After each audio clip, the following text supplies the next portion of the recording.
We never know where life will lead us or what may hinder us along the way. But while every day can feel like one big question mark, it doesn't have to. With the right insights, strategies, and solutions from Western and Southern Financial Group, together we can look ahead to leave the unknown behind. What's pro football focus doing? Last week they had Brady. This week they got Brady. We're literally doing it differently from everybody else. As a matter of fact, moving forward from this point on, I will not make reference to PFF. Ready to get into it? Yeah. All right. We're going team by team. I would be very careful about slinging stuff. Am I going to get sued? We got legal on this? I like football season, and all the things that go with it.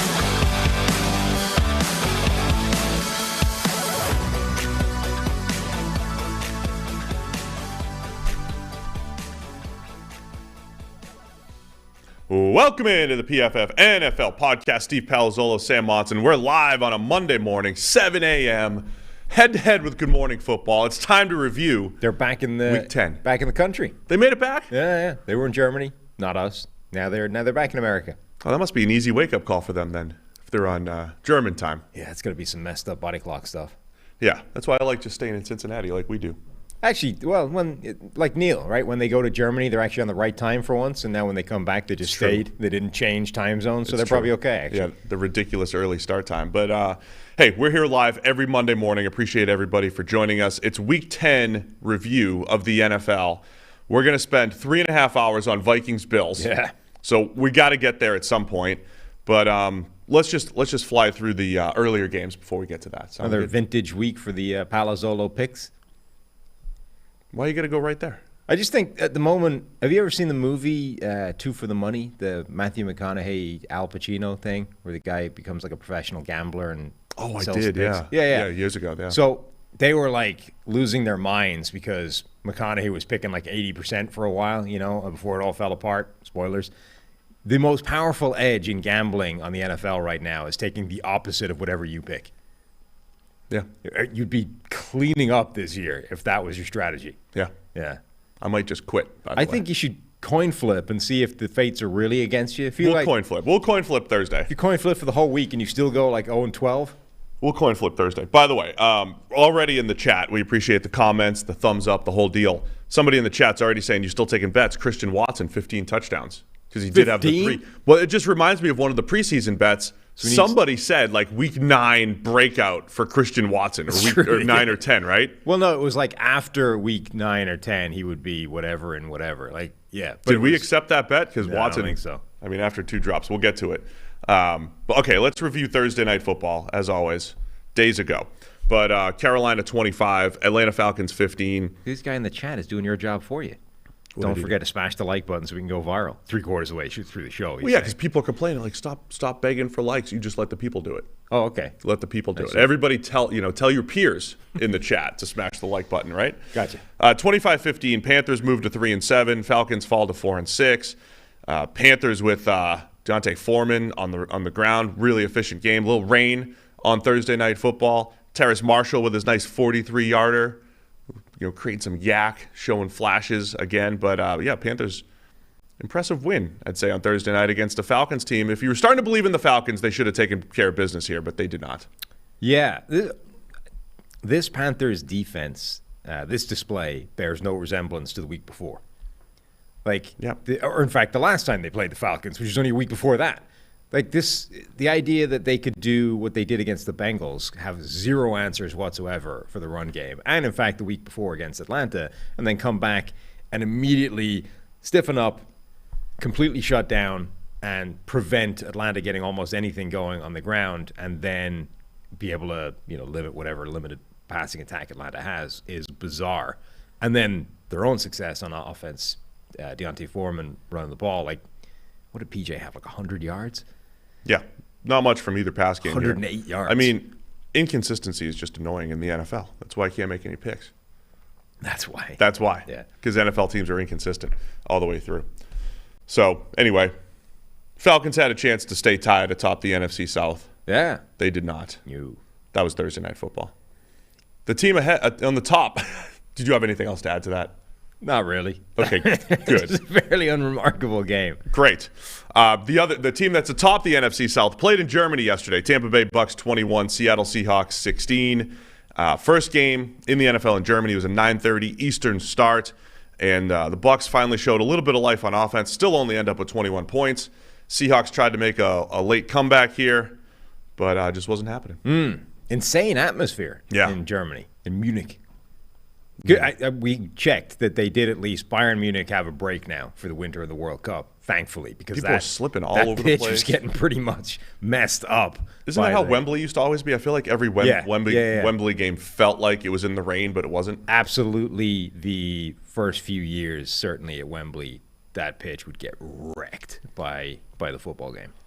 Takeaways from this, to me, so first off, the Bucs, who we had said, they've been trying as hard as possible to establish the run, to get some kind of run game going. They actually gave Rachaad White, the rookie running back out of Arizona State, they actually gave him the start. Leonard Fournette did play as well, eventually gets hurt with a hip pointer, which I did tweet out a few weeks ago. The hip pointer was 50% of the injuries back in Madden 95. So as a kid, I used to think everybody in the NFL had a hip pointer. Was that the one with the ambulance that used to come on the field and run people over? I think that was the next year. Okay. One of those years. But it was like those early Madden Sega years. Yeah. Hip pointer. We're going to run you over with the ambulance. Pat Summerall's going to say, oh, no, there's a man down. There was a meeting somewhere or a phone call from the league office, said, guys, love the game. We can't have the ambulance running people over. You got to take that out. Can't have it. The poor tech people listen, it's a bug. We can't fix it. We want him to be next to the guy. It wasn't deliberate. Yeah, we're not trying to run the guy over. They had the big crack sound, too. But we're on it. So anyway, Rachaad White did finally spark the run game a little bit. And if you actually look at the Bucs' run blocking grades, they've been terrible all year. They still weren't great in this game, but Rachaad White forces 5 missed tackles in this game. That's the same number Leonard Fournette has over the last 5 weeks. Really? So that is a part of the reason why the Bucs could run the ball a little bit more effectively, and the offense had a bit of a spark. I made this point to you yesterday that Leonard Fournette is unusually incapable of breaking tackles, particularly for a guy his size.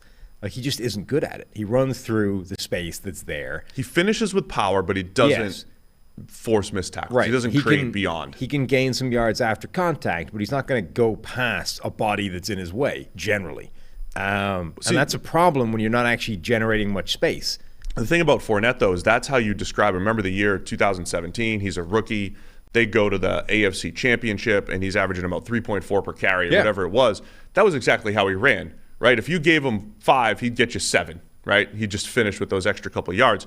Last year, it did feel like he had a little extra wiggle to him, right? He was more effective catching the ball, but the whole offseason, they were talking about him being overweight and all this stuff, and it just – anyway, Fournette's losing some snaps here to Rachaad White. White looked really good. The other part here, you've got Julio Jones on a 31-yard drag route. Mm-hmm. It was a busted coverage, but showing a little bit of speed. And for the first time this year, I think Chris Godwin, right? Remember he had the ACL at the end of last year. Chris Godwin catching a back shoulder and just looking a little bit more explosive, catching passes beyond 5 yards here. This might be the spark that the Bucs offense needs to get back to where they need to be. Well, actually having a full Mike Evans, Chris Godwin, Julio, and now Rachaad White. It certainly got a better chance, I think, than last week, which was can the drive at the very end of the game and nothing else spark some kind of revival from this Tampa Bay offense. This was at least, all right, the offense worked in this game, by and large. Now, look, they still only put up 21 points. It's not like they cooked all game long.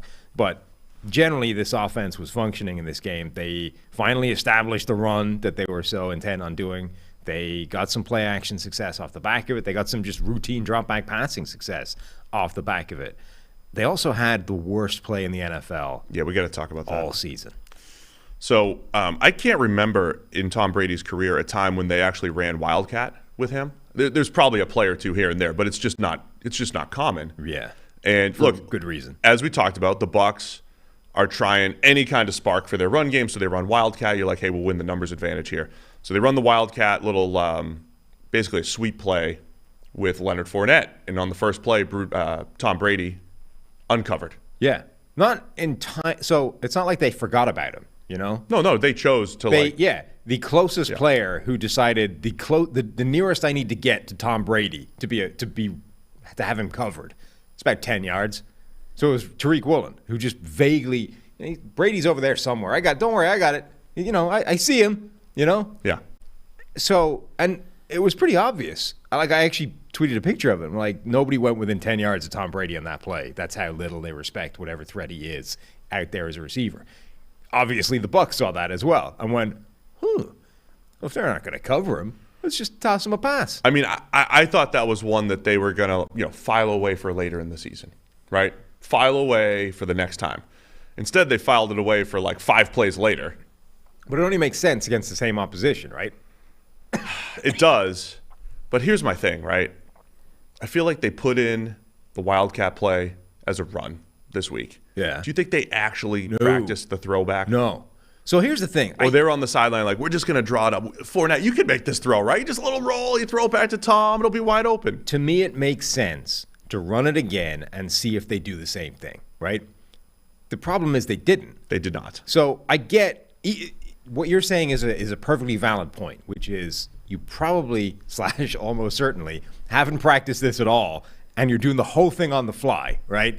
Which is generally not the smartest thing in the world to do live during an important NFL game. But whatever. Let's assume that's okay. We ran this thing. We got a weird look, which is potentially massively advantageous to us. Let's see if we can get it again, and then we can take advantage of it. So they lined up in the same way, only Seattle didn't defend it the same way. Tariq Woolen was dramatically closer to Brady the second time around than he was the first time around. Second problem is you're now on that hash. So you're closer.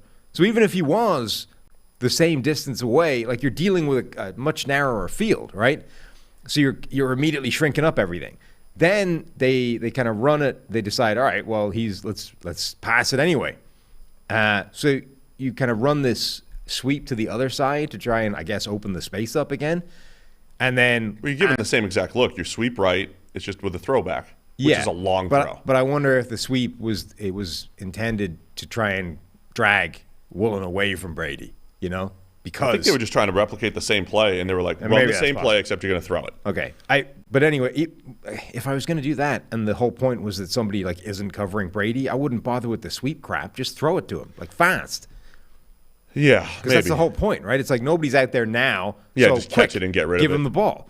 I got you. But then they run this sweep thing and then loft this long airborne pass down the sideline to a corner who is literally the most freaky athlete that's ever entered the league at that position. Tariq Woolen. Yes. Yeah, I mean, you just see the second play, Tariq Woolen's leaning that way. He's like, the Seahawks have film too. And then Brady realized, hey, we're not going to. Falls over. Yeah, I mean, it was a bad throw. Leonard Fournette's pre-snap read.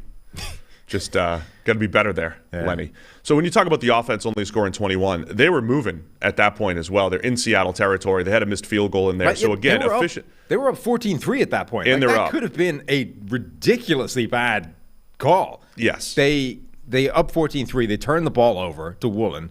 And then the Seahawks drive down to go score in that play, and Geno fumbles in the red zone. Right. That was a sequence that almost completely flipped this game. Yeah, Geno Smith had another good, solid game outside of the fumble, a couple big-time throws, really nice throws down the field to Lockett and DK Metcalf. Tampa, but the difference for Seattle this week was their run game looked like Tampa's all season, right? They could not get anything going on the ground. Kenneth Walker just 10 carries for 17 yards. Geno ends up as the leading rusher with 22 yards, another one of those games. So Bucs run defense, 19. Devin White running around making plays. Got to give him credit when he's decent. 19 of Kenneth Walker's 17 rushing yards came after contact. Yeah. That's the kind of game Seattle was having. So after multi-week lulls, from a run defense standpoint, the Bucs were much better. So Tampa Bay moves to 5-5, a commanding one-game lead now in the NFC South. Seahawks fall to 6-4. The PFF NFL podcast is sponsored by Western Southern Financial Group. Sorry, we usually don't do Western and Southern this early. But while you focus on your roster moves, Western and Southern helps advance your money moves. Buying your first home? Planning to start a family? Wondering how to make your money grow? Western and Southern's playbook of life insurance, investment, and retirement solutions helps you rest assured on game day. Team up to understand needs and address goals with a game plan built just for you. Get started at westernsouthern.com/PFF. All right, are you ready? For what, Steve? Vikings 33, Bills 30. Oh, boy. I don't know how to fully describe this game, except every time I wrote down a note of like, here's a notable play that would have been probably one of the most notable plays of the entire week, there was another one that trumped it later. Well, this game was like, I have the sort of notes that I take for each individual game, and that's going to provide what we're talking about the next day. You kind of had like the full slate of notes, and then the interesting things started. You know, so you had like a full game's worth of stuff to talk about in this game, and then the actual relevant part of the game happened, and everything you just wrote down is irrelevant because you're about to talk about this insane sequence that happened towards the end. That's about right. So at the half, Bills are up 24-10. They eventually get up to 27-10, and it felt like, you're 2/3 of the way through the game, and it's like, okay, the Vikings, who we said might be a soft 7-1, right? They've run into the buzzsaw. They've run into the Bills. By the way, Josh Allen ran out of the tunnel, right? I mean, he ran out. We didn't know, was he going to start, all that stuff. But he came out. It was like the hero's welcome in Buffalo. We thought it could be Case Keenum. Yeah. But he's going to play through the UCL injury. Mm-hmm. Overall, it didn't look like it affected him outside of a couple throws. I'm sure it was painful. Pitching the ball to the defense. That's not a UCL injury, though. Isn't it, though? This is like the Baker Mayfield thing. Like, does it Stop affect it. your No, because he did it last week, too. Everybody's going to be like, oh, he's playing through the injury. That's why he threw the ball to Patrick Peterson. Uh-huh. That's why he threw the ball. He did the same thing to the Jets last week with a healthy elbow before his elbow got hurt. Right. Doesn't mean it's not affecting it. Look, I had a 9 ERA with a rough UCL. Uh-huh. That's a real excuse. I tried to tough it up. Why is that different? Maybe your decision-making was compromised. No, my decision-making doesn't change. Try to throw a strike. Couldn't do it. Doesn't change. So, I mean, as someone who's also tried to pitch through a UCL injury, I empathize with Josh Allen. But the decision-making, turnover is becoming a problem. Anyway, the Vikings, as they've done so much this year, just kept battling back. Oh, boy. Eventually they tie it and win it, but it was just crazy down the stretch. This was like the Giants game a couple of weeks ago to me, where I was prepared towards the end of the game to say, win or lose, this has shown something different about this team than previously, right? The Vikings coming into this game had one of the best records in the NFL, but it seemed that sort of universally everyone was like, they're not really as good as their record. Well, they took it to a Buffalo Bills team that people still think is one of the best in the league, even though they're now third in their own division. Like a legitimate contender. They hung with them, they executed a comeback, and whether they won or lost the game towards the end, like this was a different version of Minnesota than I think certainly I expected, and I think a lot of people expected. So whether or not they got the win, I think this game showed something significant about Minnesota's title chances this year, and then ultimately they ended up with the ridiculous sequence of getting the win. All right, let's try to help me piece the sequence together. I want to start with it's 27-17 Bills. The Vikings put together a 5-minute, almost 6-minute drive, 13 plays, 66 yards. They score a touchdown with 4:38 left in the fourth quarter. Okay. To probably get within 3, except they missed the extra point, right? So that's like the first of one of the things that in a normal game, it's like, this is significant. So they missed the extra point. So now instead of being down 3, they are down 4. Vikings get the ball back. Almost immediately. Bills they don't go 3 and out because there's a false start, but they go 3 plus the penalty and out.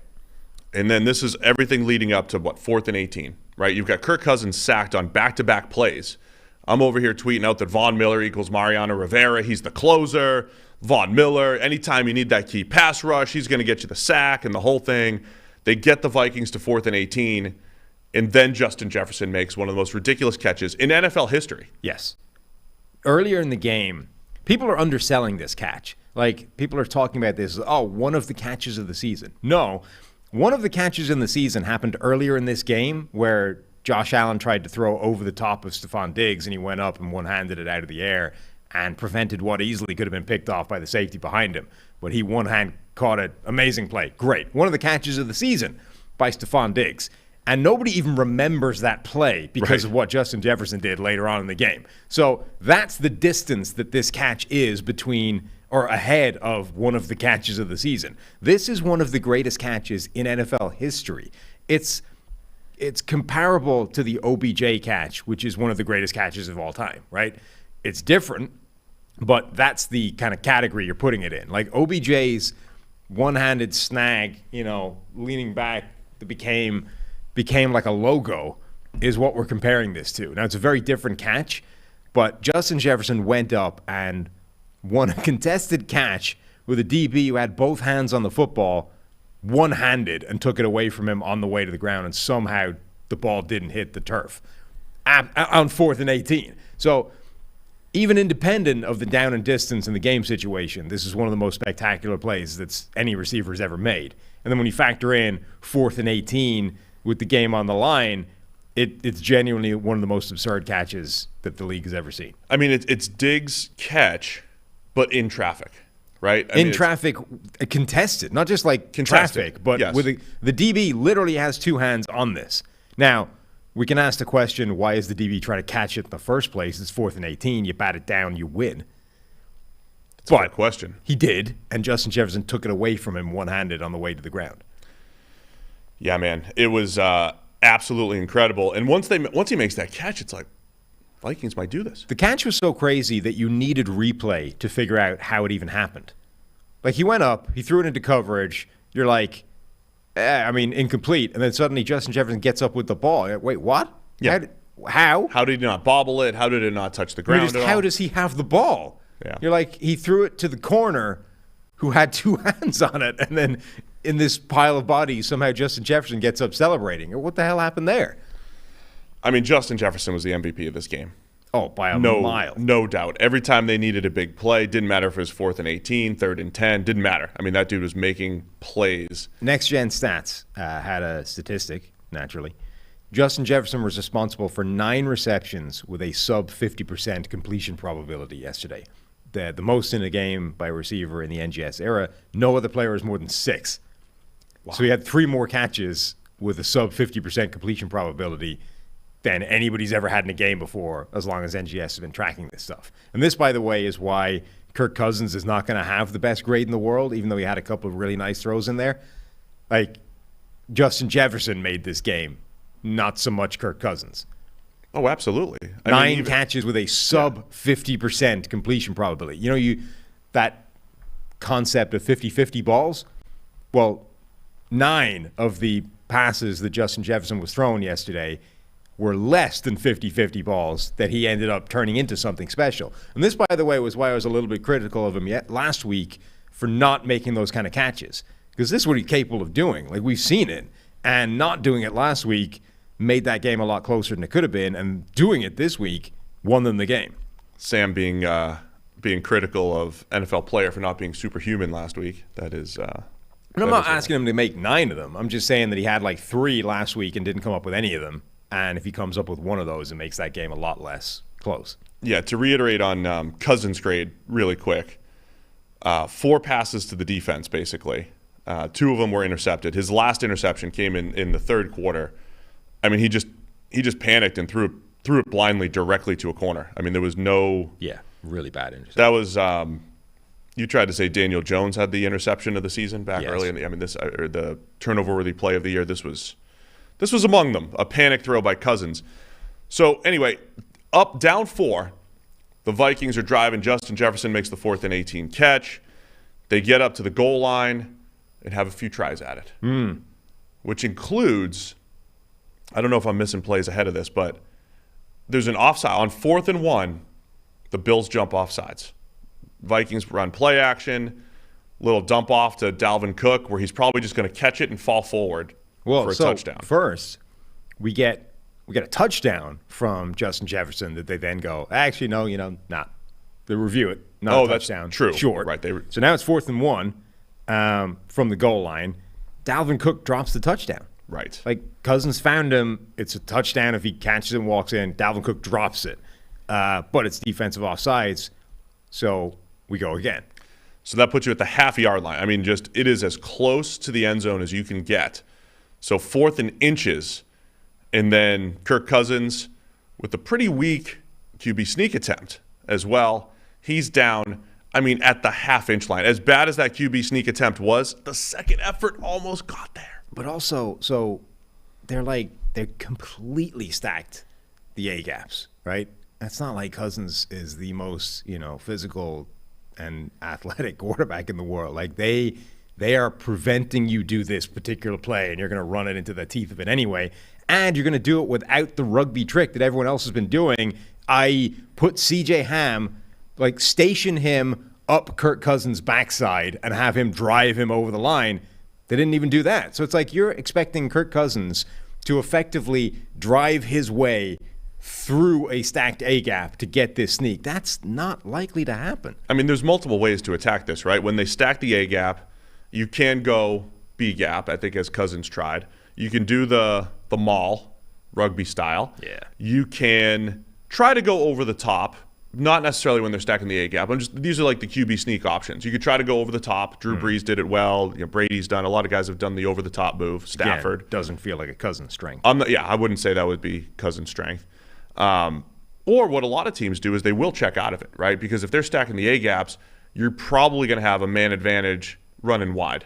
Mm-hmm. Does that sound risky? Maybe, because you still have to execute a couple blocks, but it's still, you're talking inches to go here. Look, I think you can probably still run the sneak into the stacked A gaps if you do that maul lineup where the fullback is attached to Cousins at the time as a latch and is driving him through the gap anyway. I think that's enough brute power to make that happen, but you can't do it with Kirk Cousins as your quarterback if you're not going to do that. You can't station the fullback yards off the line and have him get back to that. That's not going to work. So the QB sneak is stuffed, and the game's over. Bills win, goal line stand. They're going to win by 4. But obviously they have to still run a play, run out the clock. They're at the half-inch line. Vikings are out of timeouts, I believe, right? The game's over. Mm-hmm. They have a 99.1% win probability, according to, I think it was NGS's numbers that they were using at this point. How does anyone even have those numbers? There's never been a loss in this situation. I don't know. There's never been a loss in this situation. Buffalo with 49 seconds remaining. All they have to do is QB sneak it, give themselves some room, and Josh Allen drops the snap. Mm-hmm. Into the end zone. Vikings recover for a touchdown. This is where you're talking about things that you've never seen before. The Justin Jefferson catch, never seen it. A team trying to run out the clock with a QB sneak. It always looks risky. We've seen teams run out the clock with a QB sneak before. Oh, you got off the goal line, you got your yard. Okay, now you're safe. You can actually kneel it. Never seen them drop the snap in the end zone. And even if Buffalo recovered, they're still in pretty good position, right? Safety. You're going to kick it. It needed the touchdown for this to really go to hell. The fact that the Vikings recovered it, Eric Kendricks with the recovery, touchdown, the Vikings take the lead to go up 30 to 27 at the time. And, that was just unbelievable. And, look, earlier in the day, here's what we've had from Josh Allen. A 4th down interception in the end zone to Patrick Peterson. It's 4th down. It's not like you're really turning the ball over, but it's a bad play. And now you have this fumble, and then there'll be another play later. So the Vikings recover a fumble when the Bills are trying to run the ball out of the end zone. The announcers brought up the point. You should at least discuss the point. Should the Bills have taken a safety? There's no way they should have taken the safety, right? There's absolutely no way. Now, anytime you're backed up, the thought should cross your mind. Is it better to take a safety? Yeah. If you were up 6, you might want to take the safety. Right. If you're up 6, and then it's all right, we'll still be up 4. They still need a touchdown. We'll punt it away. But that should it should cross your mind as in, let's calculate it. Once you calculate it, it's okay, the alternative is run a QB sneak with Josh Allen to get off the goal line, and the game's over. You run the QB sneak. Yep. You're not expecting your quarterback to drop a snap. No. So the decision was fine by the Bills. The execution was terrible. Mm-hmm. And it was just an incredible turn of events for the Vikings to score the go-ahead touchdown with under a minute left. Yeah, and as I say, because it needed Eric Kendricks to recover that for this to be a problem. Even if Allen fumbles it and the Bills recover and it's a safety, you're still not in the worst position in the world. Like, it's not good. You just pointed out that it's way better to have run the sneak, got yourself 2 yards, and then be able to end the game. But even if you end up screwing it up and it's a safety, you're not dead. You still have a reasonable chance of winning this game. But Eric Hendricks recovers it. The Vikings take the lead. And now you're saying, all right, there's 40 seconds left. Josh Allen, can he answer? And he does. Ties it up. We go to overtime. But even in that, though, he was one of the – so there's a couple underneath throws to Dawson Knox. He gets out of bounds. There's 24 seconds left. Josh Allen throws the ball down the left sideline to Gabriel Davis, 20 yards. Incredible diving catch, except he bobbles it. The ball hits the ground, and it's never reviewed. It's under 2 minutes. How is that not automatically reviewed? Yeah. I mean, in the ball don't lie camp, after all this, the Vikings deserve to win. Sure. Here's the thing. I don't hate that. So I don't like that they didn't look at it, assuming they didn't. But I don't know if that deserved to be overturned. I think that's the type of catch that only looks fishy once you run it at slow-mo. I think so, and the league has made this move in recent years, right?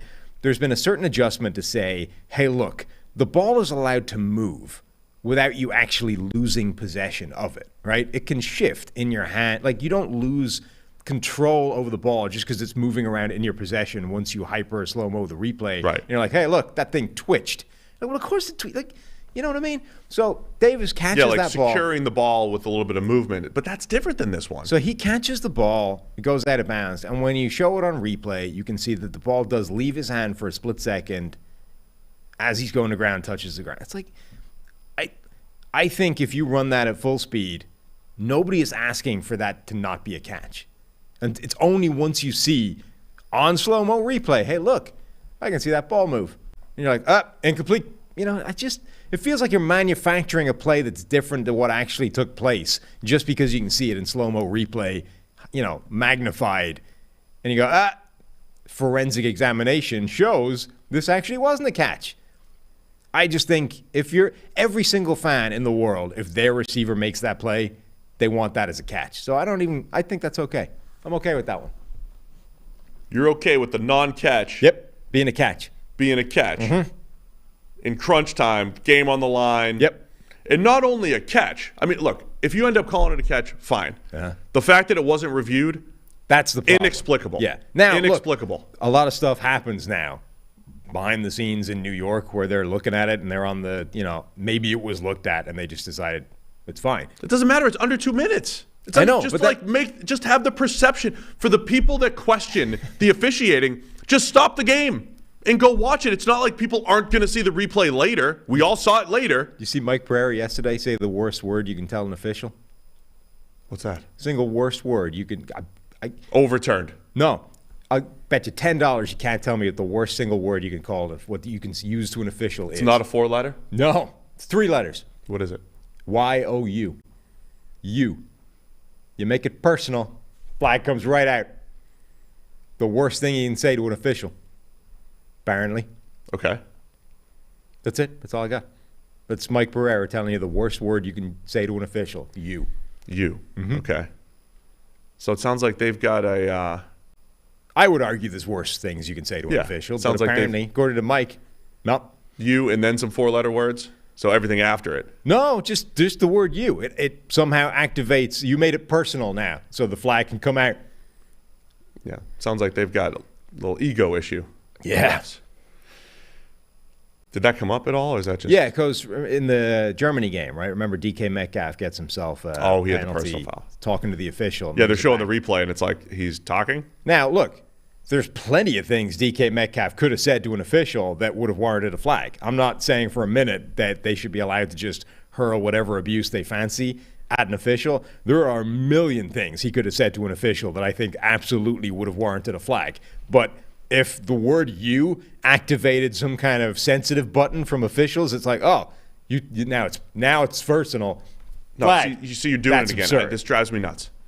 Mike Pereira has no idea what DK actually said. Correct. He's merely hypothesizing. He probably said you whatever. Well, he didn't even say. He just said that's the worst thing you can say. But it's implying that he knows what DK said. DK may have said something completely different, which is what I just said. Yeah.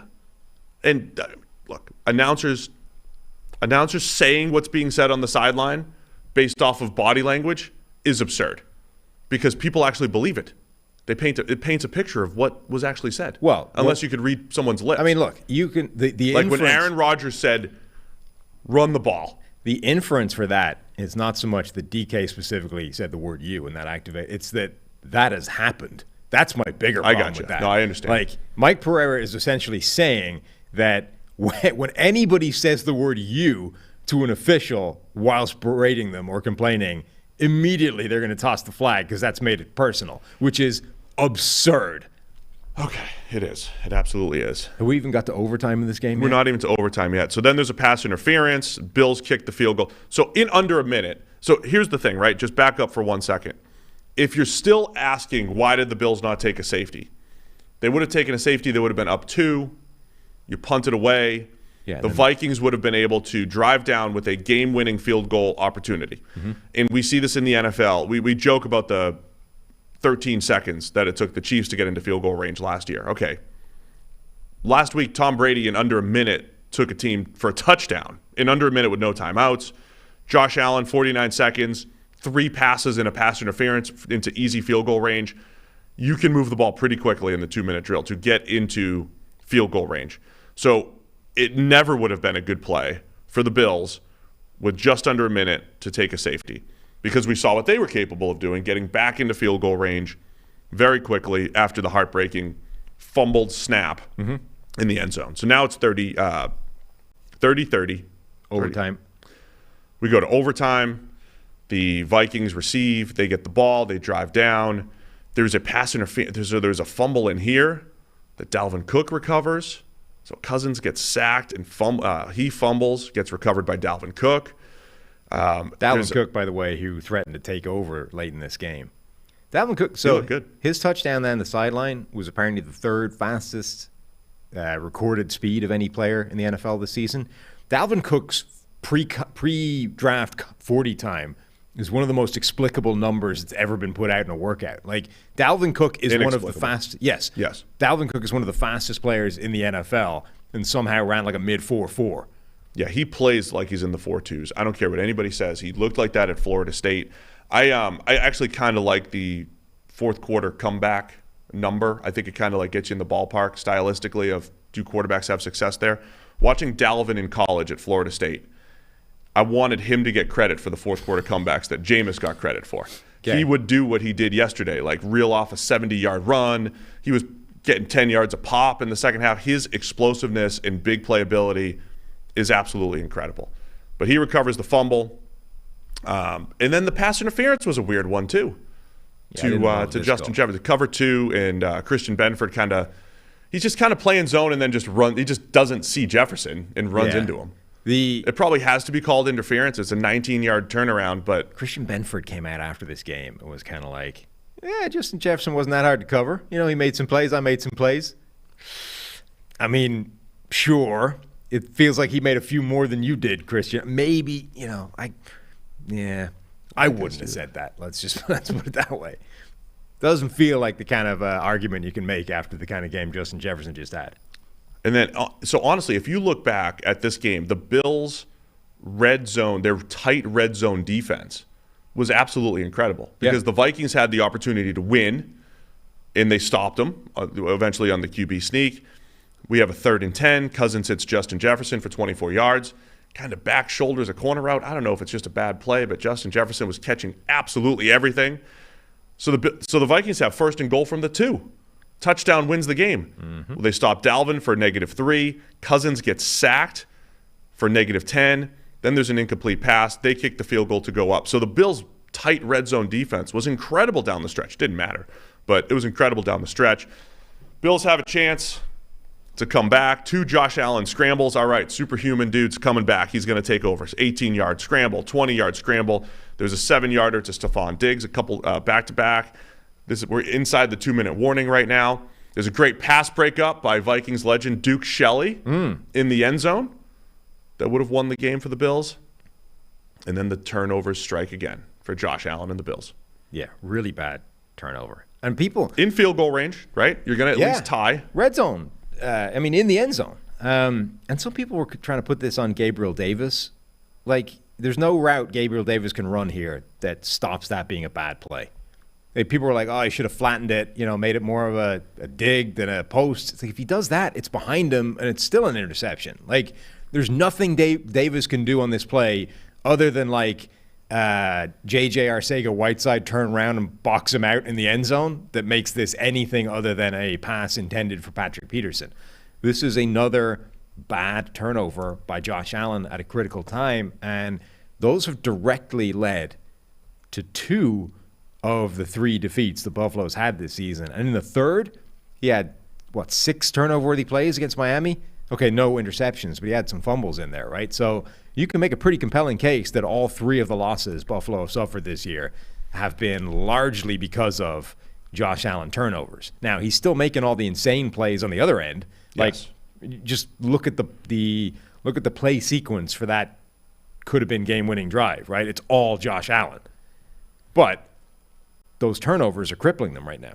Yeah, this is all on Josh Allen. I mean, whether it's Gabe Davis, it's not. I mean, I don't see what route I'm with you. Unless he would have to curl up. I mean, it would have to be. That's what I'm saying. Like, curl. He would need to literally turn around and box him out for that to be anything other than. It's a double pump. He's staring it down. I don't mind the aggressiveness of the previous pass when I was talking about Duke Shelley, the pass breakup. That was in the end zone, right? Like, I don't mind taking shots at the end zone to try to win the game here. Sure. But that was bad. That's a double pump. That's left behind. By the time you're staring it down and double pumping, the receiver's playing, the corner's playing off. His eyes are on you. He's, he's got eyes on the quarterback. It's a bad throw by Josh Allen. Yes. It's another, which he said himself, by the way. Yeah, it's another bad. I mean, red zone interception It was on the 20, so technically it's red zone. It's another bad red zone decision and throw by Josh Allen that's come back to bite. Mm-hmm. I mean, his turnovers against the Jets did lose them the game. Last week. So the turnovers are becoming an issue. I'm not saying he's second year Josh Allen when he was also sporadic and didn't have enough of the special plays.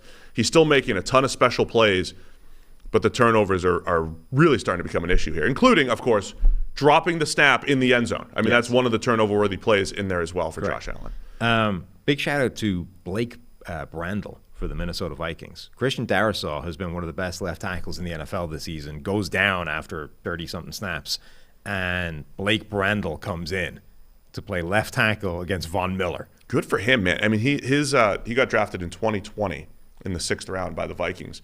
He had one of the best pass blocking grades in the nation his last year. He didn't do it every single year there at Oregon State, but he did have one of the best pass blocking grades in the nation. I remember thinking, intriguing late rounder, get him on the team. Look at him. Looking good on 46 snaps. Now, he gave up a sack, but given, the assignment and given thrown in there and the amount of time he played. But again, a sack's not worse than other pressures. But he held up well. And also, by the way, even the sack, he might have been okay had Ed Oliver, I think, not absolutely wrecked the middle. So what do you think, man? That's it. Vikings move to 8-1. Bills fall to 6-3.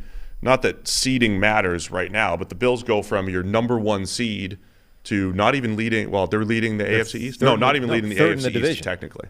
Yeah, they're third in the division. Yeah, so they're behind the Dolphins, who they lost to, and they're behind the Jets, who beat them as well.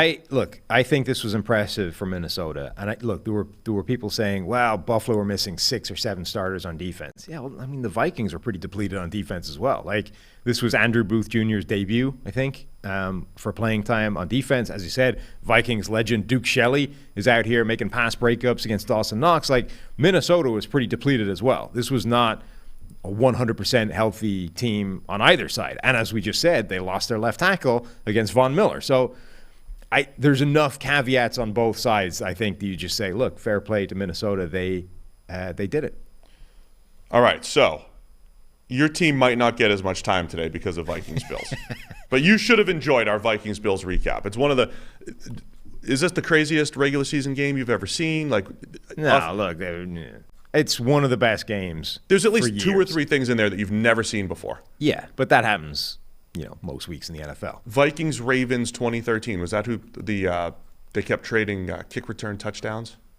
Yeah. Is that what it was? I think Flacco led a touchdown drive late. We've had Bills Chiefs. We've had Chiefs Rams. We've had there's been a lot of insane games in the NFL in recent years. The Miami Miracle, right? A couple I would years say ago. this simply takes its place in the pantheon of amazing regular season games. I will get to some of the other games maybe at this point, but even though Best Ball Mania has ended, Underdog Fantasy is still the easiest and most fun way to spice up your football season. With their Pick'em game, just look for your favorite or least favorite player stats. Pick whether you think they'll end up with a higher or lower total than that number in this week's game, and you can win up to 20 times your money in a single night. Underdog keeps it super simple with their easy-to-use website and mobile apps. Pick between 2 and 5 players for your Pick'em entry, get all your picks right, and you'll take home some cold, hard cash. It's simple to get started. Just head to UnderdogFantasy.com or download the app. Sign up with promo code PFF, and Underdog will double your first deposit up to $100. That's Underdog Fantasy, promo code PFF. Get in on the action today. All right, let's just touch on Kansas City because they're now the number 1 seed in the AFC. They win 27-17 against the Jacksonville Jaguars. We talked on the show about, look, Chiefs are almost a double-digit favorite. They're expected to win this one. If you're the Jaguars to pull this off, you're going to need some things to break your way. They had some things break your way, including starting the game with a surprise onside kick that they recovered. That's exactly how you beat the Chiefs, right? Steal a possession. Yeah, the focus of our preview for this game was how would Jacksonville win this game? How many things have to go right for the Jags? Yeah, and all of them did at the start of this game, and it made no difference whatsoever. They got the surprise onside. They then got a forced fumble on Pacheco immediately, and that was in the red zone, right? They're Kansas City's red zone. So they get an immediate turnover in a really good situation. Then they made a mess of a punt as well. All of a sudden, they seemed desperate to spot Jacksonville a lead in this game, and the Jags wanted no part of taking one. Yeah, there was a muffed or a fumbled kickoff return, right? Just before the half, the Jags get to within 2 score. It was 20-7. Jags score a touchdown just before the half. It's all right, there's a little bit of life. They get the ball back quickly on the kickoff, get a free field goal, basically a free 3. They missed the field goal. Yeah. So the Jags just unable to capitalize here. It felt a lot like the Colts game that the Chiefs lost, right? Here's a lot of things that have to go wrong for the Chiefs to win, or for the Chiefs to lose. The difference was Patrick Mahomes, passing offense, far better in this game than they were against the Colts in that game. The Chiefs couldn't have tried harder to give Jacksonville a leg up to start this game, and the Jags just didn't take any kind of advantage of it until it was too late. So all of a sudden, Kansas City's 20-0 up, despite having tried to give Jacksonville the lead multiple times in the game. And you're like, well, okay. the whole how does Kansas City lose a game like this only works if you do your part and actually take advantage of the things that they're doing, Mecole Hardman was out for this game, so you start to see Kadarius Toney, who the Chiefs just traded for, being a part of the offense. He has a 32-yard run in there. He had a receiver route, right? A downfield catch on a back shoulder. The Kadarius Toney thing has the potential to be absurd in this offense. Really, if he stays healthy, which has been, who knows how much of it was real injuries and how much of it was I don't want to play for the Giants. But if Kadarius Toney stays healthy within this offense, just from design, just from taking Mecole Hardman type plays, he can make some absurd things happen. Yes. So there's a lot of potential there. You still had Travis Kelce doing his thing. Marquez Valdez-Scantling with an incredible catch on a downfield back shoulder for 36 yards. Mahomes was really good in this one. Again, he did not miss many throws, making those big-time plays, scrambling when he needed to. He's hot right now. He's playing well. Outside of that lull on Sunday Night Football against the Titans last week.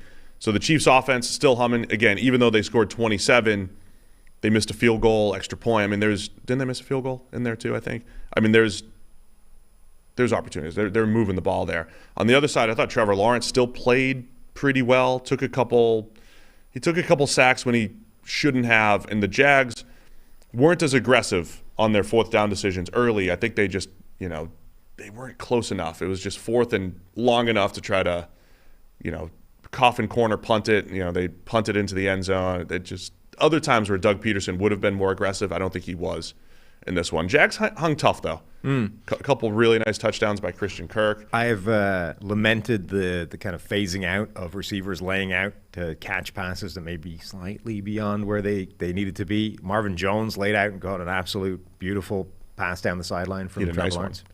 Really nice. This was on a positive note for the Jags, I thought Lawrence looked good again. I think he put together another really good game. And again, like I said, they hung tough. They just didn't take advantage of the extra possessions that they got. Juju got KO'd, like legit KO'd. There was back-to-back with both Andre Cisco, right? Yeah. Just really, I thought one of them was okay. Juju, I don't know. Was that to the head? I mean, he did got knocked out. That was pretty much to the head. Yes. They pulled both flags, right? Yeah. There was not that wasn't the flag on Juju. It was actually a holding, which was somewhere else. So, yeah. But Juju gets knocked out. Again, Tony stepped up. Valdez-Scantling stepped up. And Noah Gray with a touchdown on a bit of a coverage bust. The Chiefs' offense just really looking good. Yeah, I mean, Kansas City is now in position to take advantage of Buffalo stumbling and march their way to the number 1 seed. And the Chiefs, they survived. Remember early in the season we talked like it seemed like the NFL was scheduling a lot of good on good, right? The Chiefs already played the Bills, and they've already played some tough games. Yeah. They played the Bucs, right? Games that looked like marquee matchups early in the season. Chiefs have one of the easier schedules now, knowing what we know about the Broncos, because they're on the schedule twice, knowing what we know about the Raiders one more time, the Chargers one more time. The Chiefs have one of the easier schedules the rest of the way here. They're in a great position now. But by the way, don't overlook, I mean, Miami isn't just in a good position now for the division. Miami's live for that number 1 seed. They are. They're 7-3. Chiefs are 7-2. Yeah. They're going to play. They play each other later in the year, right? No. They don't? I could have sworn I saw that. Nope. So, yeah, Miami's still alive. I mean, other teams are – the Titans are still alive, but the Chiefs have the Titans. Miami have a tougher road, but they're very much alive for that chase. All right, let's go to Miami. 39-17 over the Cleveland Browns. Dolphins, they, as I said, moved to 7-3. Browns fall to 3-6. And Tua with another pristine effort, right? I mean, it's just him distributing the ball. Jalen Waddle, Tyreek Hill. Waddle didn't find the end zone. Hill did again. Just open receivers left and right, but it's not to diminish what Tua is doing. He's not missing throws. And for the second straight week, we're talking no turnover-worthy plays. That's third huge. Straight week, maybe. Yeah. No turnover-worthy plays. And no sacks in there as well, right? It's one of those we talked about last year in a terrible offensive line situation. If there was one positive for Tua, he wasn't taking those negative plays, right? He was getting rid of the ball quickly. He was protecting the offensive line as far as negative plays go. We're seeing that again, but now this year he's got, downfield opportunities, and you add Jeff Wilson and Raheem Mostert to the mix. The Dolphins just look fast and explosive, and they just way too much for this rough Browns defense. Yeah, the Browns defense needed like an all-world effort from Myles Garrett to do something, and it wasn't enough. Like going up against Teron Armstead, that's a pretty good matchup for Miami. Anyway, they've got one of the few left tackles in the league that can go up against Myles Garrett one-on-one and be okay.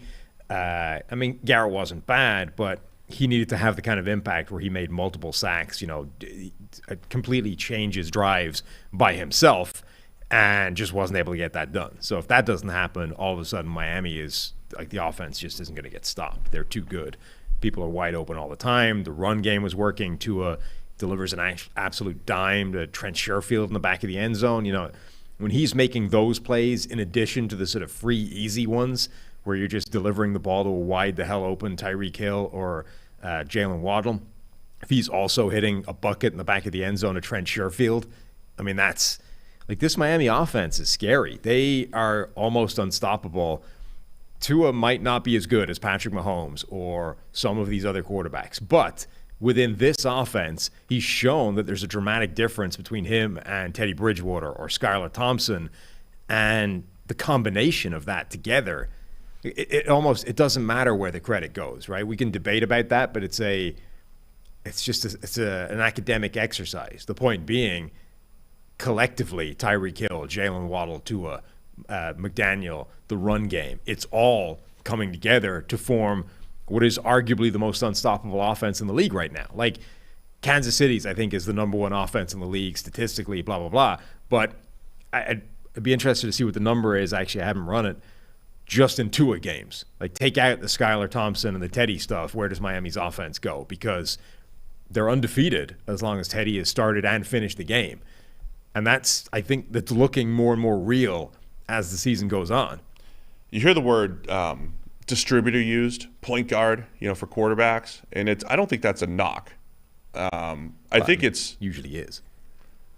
I think the way people use it is it's more like, oh, it's basically like this guy isn't Patrick Mahomes or Josh Allen. This guy isn't creating plays outside of structure. He's just throwing the ball to open receivers. And there's definitely some truth to that with Tua in this offense. But I look at distributor or point guard as, like yesterday, he's getting rid of the ball in under 2.4 seconds. But even just throwing like a seam route to Waddle, over the middle linebacker, it's happening quick, but it's accurate. And it's quick decision making. I think that's what Tua is, right? He's getting rid of the ball quickly. He's getting the ball to where it needs to go. And he's not missing a ton of throws at all. So on the fly, I just ran the EPA without? Yeah, EPA just with in. Or without? EPA with Tua and without Skylar Thompson and Teddy. Miami's offense is the number one offense in the NFL in games where Tua has both started and finished. So they jump. They're third just across the season behind Philadelphia and Kansas City. They leapfrog them both, and actually pretty comfortably if you just look at Tua games. So this idea of they're undefeated when Tua has both started and finished the game, that also translates to the play level. Like, this is the best offense in the NFL with Tua as the quarterback. Now, do we revisit? It's time to revisit Burrow, Tua, and Herbert? Stop it. Why? Why? Because we've just spent an hour talking about the Minnesota game. We'll be here till next week. All right, we're not going to – I don't mean – I meant generally. Dude, Tua has this pass, second quarter. There's a blitz coming. He throws the ball. He just chucks – it looks like he's just chucking it up, Heineke style. But he puts it right on the sideline. So one-on-one, Tyreek Hill, it throws it so early in the break. Tyreek Hill just runs right under it. It's right along the sideline. It was pristine. I love the way Tua is playing right now. Yeah, he's playing fantastically. Like, again, it's an academic exercise to debate just how much of the credit he gets versus every other sort of important component in what's happening. But the bottom line is Tua and the Miami Dolphins are playing as well as any offense in the NFL collectively. And that is the broader point. So there we go. Dolphins up to 7-3. They win 39-17. With the Bills' loss, the Dolphins are in first place in the AFC East. You know what I'm excited for, Sam? What's that? This holiday season. Oh, yeah? This holiday season, guess who's back? Who's back? It's Manscaped. Yes! This holiday season, we've got new fun from Manscaped. This holiday season, we'll be giving thanks to our friends over at Manscaped. Everyone loves turkey and stuffing, but you'll be looking like dessert with the help of Manscaped's Performance Package 4.0. The leaders in below-the-waist grooming have blessed you with the ultimate Thanksgiving dinner topic, Sam. Tell your in-laws about your new cutting-edge ball trimmer and gift yourself or the man in your life the ultimate men's hygiene bundle. Trim your pumpkins and save 20% off plus free shipping by going to manscaped.com/PFFNFL. All right, manscaped.com/PFFNFL. Make sure you get NFL in there.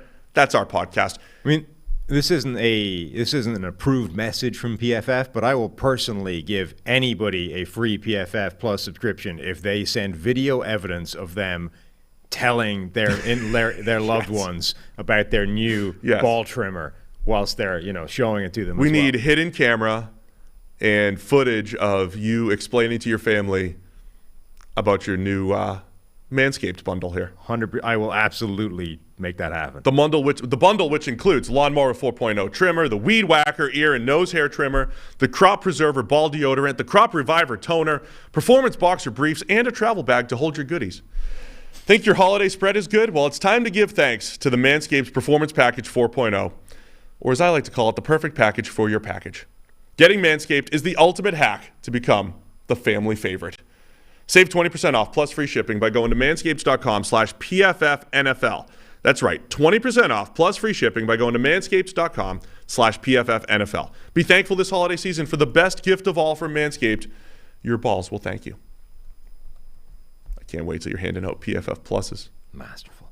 I can't wait for the videos to come in. Yes, we're looking forward to the video footage. That's NFL Podcast at PFF.com. 31-30, the Lions moved to 3-6 with a win over the Chicago Bears. We haven't called many things right this season. You more than most. We called a shootout, at least in this one. Yes, we did.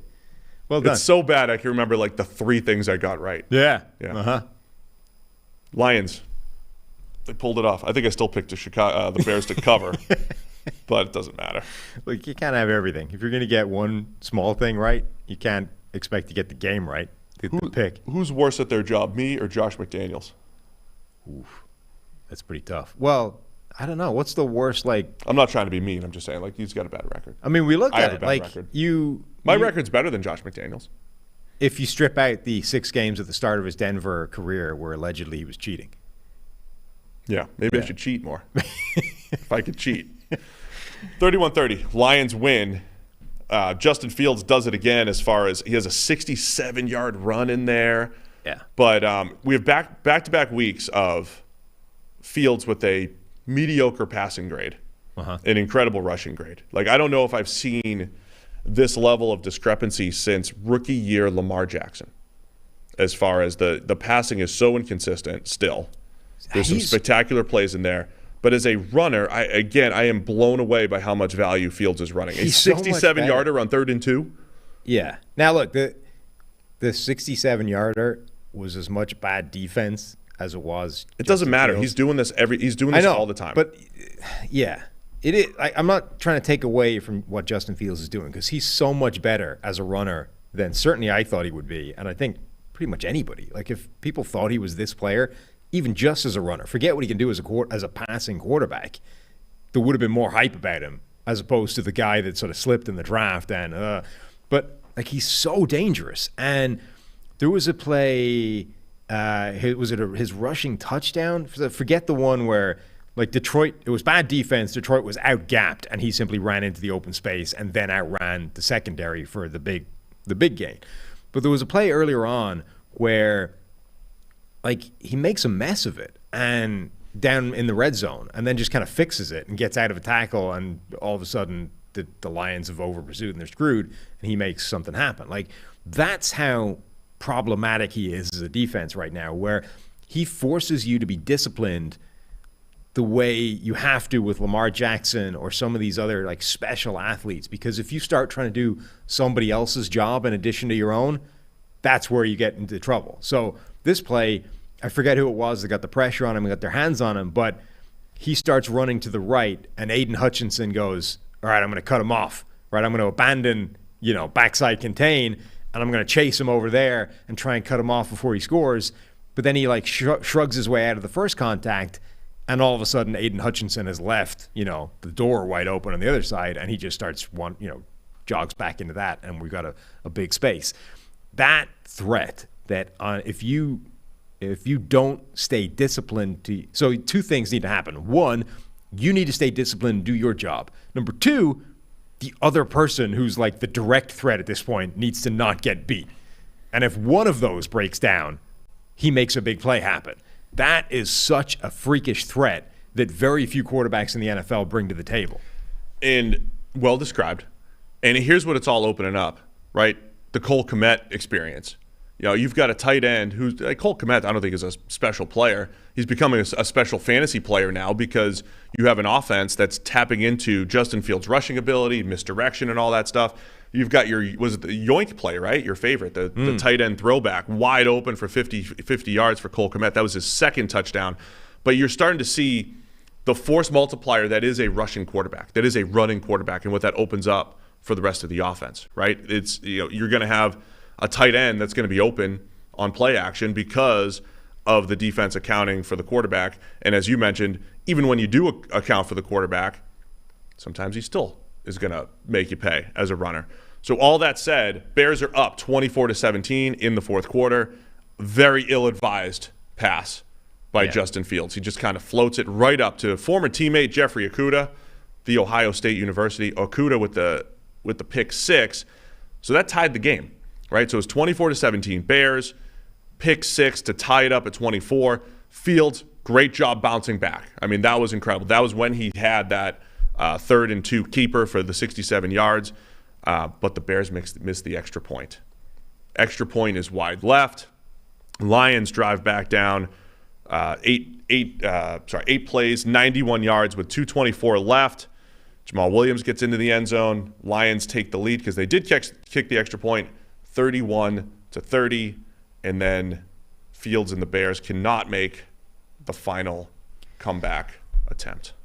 Justin Fields reminds me a lot right now of Colin Kaepernick, the player. You know, Colin Kaepernick has become his own thing, right?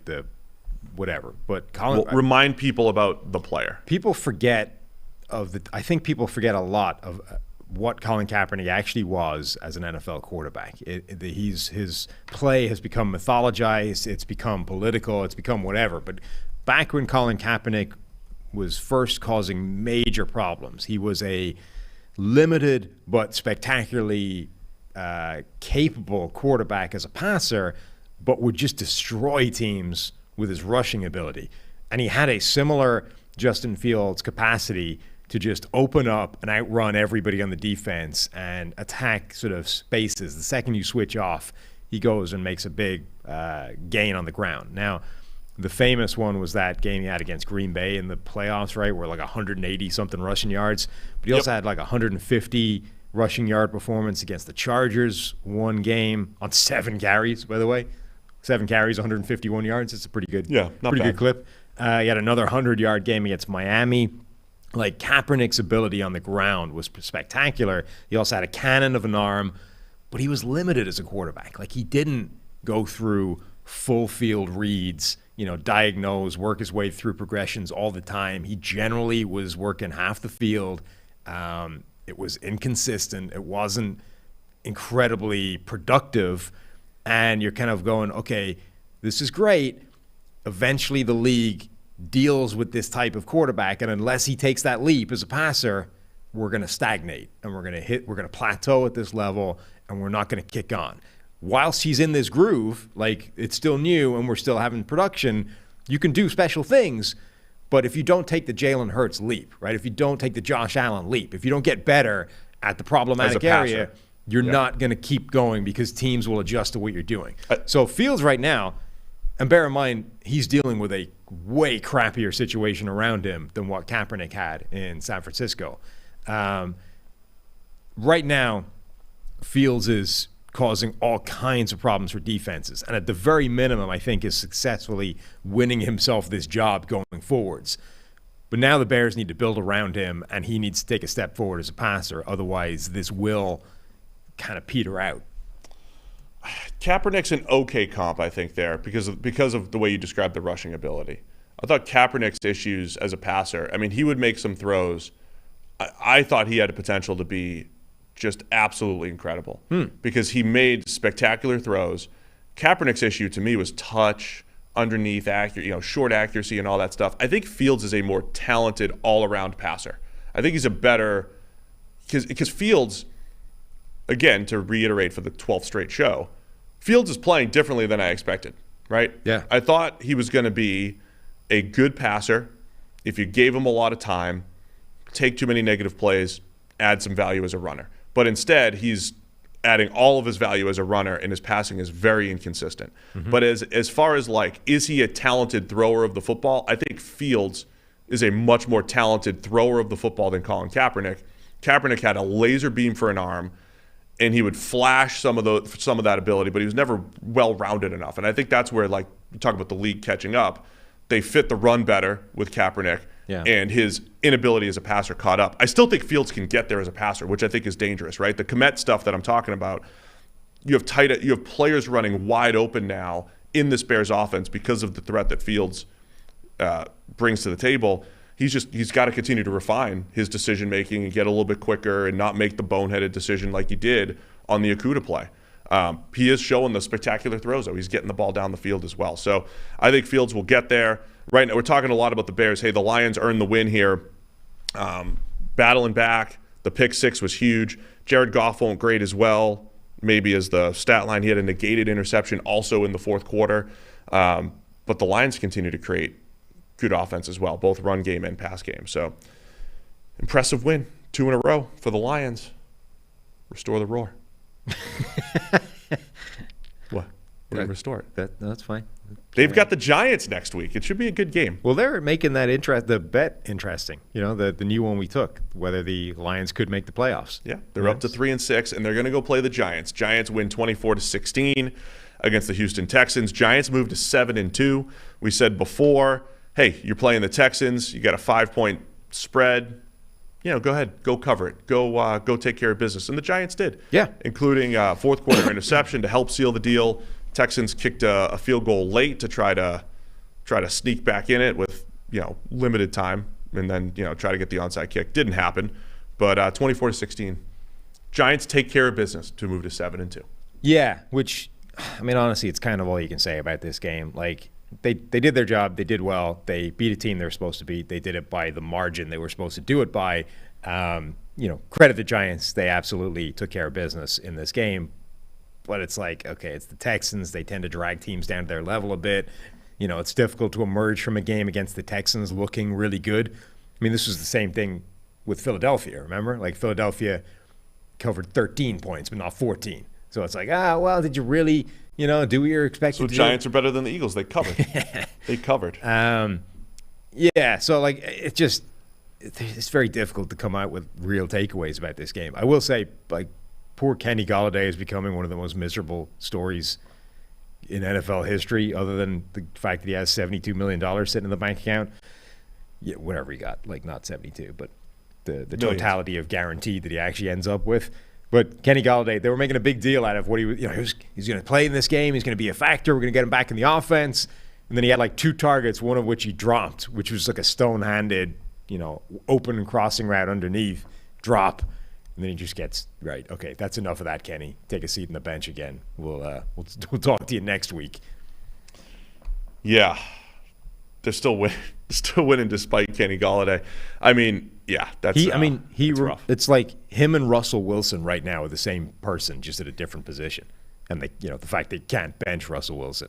But other than you that, have like Lawrence Cadres catching touchdowns, right? Like the Giants are have a revolving door. Isaiah Hodgins, right? They have a revolving they actually door could have used him in this game of and receivers. You just can't do anything productive. The big play for the Giants, Darius Slayton running through the defense for a 54-yard touchdown. Daniel Jones only has to throw the ball 17 times, gets sacked a few more times, but they're only dropping back about 20 times.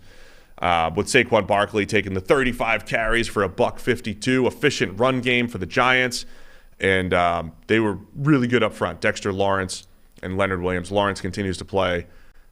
Dare I say, all-pro-ish level. There's probably 5 interior defensive linemen playing at that all-pro level. There's only 2 that will make it there, but Lawrence is up there. Yeah, that's his problem, is that there's like 4 or 5 of those guys right now, and there's going to be at least 3 players who have a very good, at that position, who have a very good case for making all-pro that won't make it, and people will lose their minds over it because, 5 into 2 doesn't go. All right, let's go. Pittsburgh Steelers 20, New Orleans Saints 10.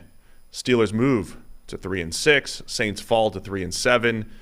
Impressive win by the Steelers defense here. The Saints were really banged up on the offensive line. Ton of injuries. They had 8 different guys that had to eventually get in there. But the Steelers get the return of TJ Watt. Makes such a difference. It really does. It does. Do you think that's what it is? The residual effect? I think that's a big part of it. He's out there for 37 snaps, but you have a guy like Alex Highsmith has 2 sacks, a strip sack. Highsmith, killer spin move, man. Like, he can win with that spin move at least once per game. He did for 1 sack there.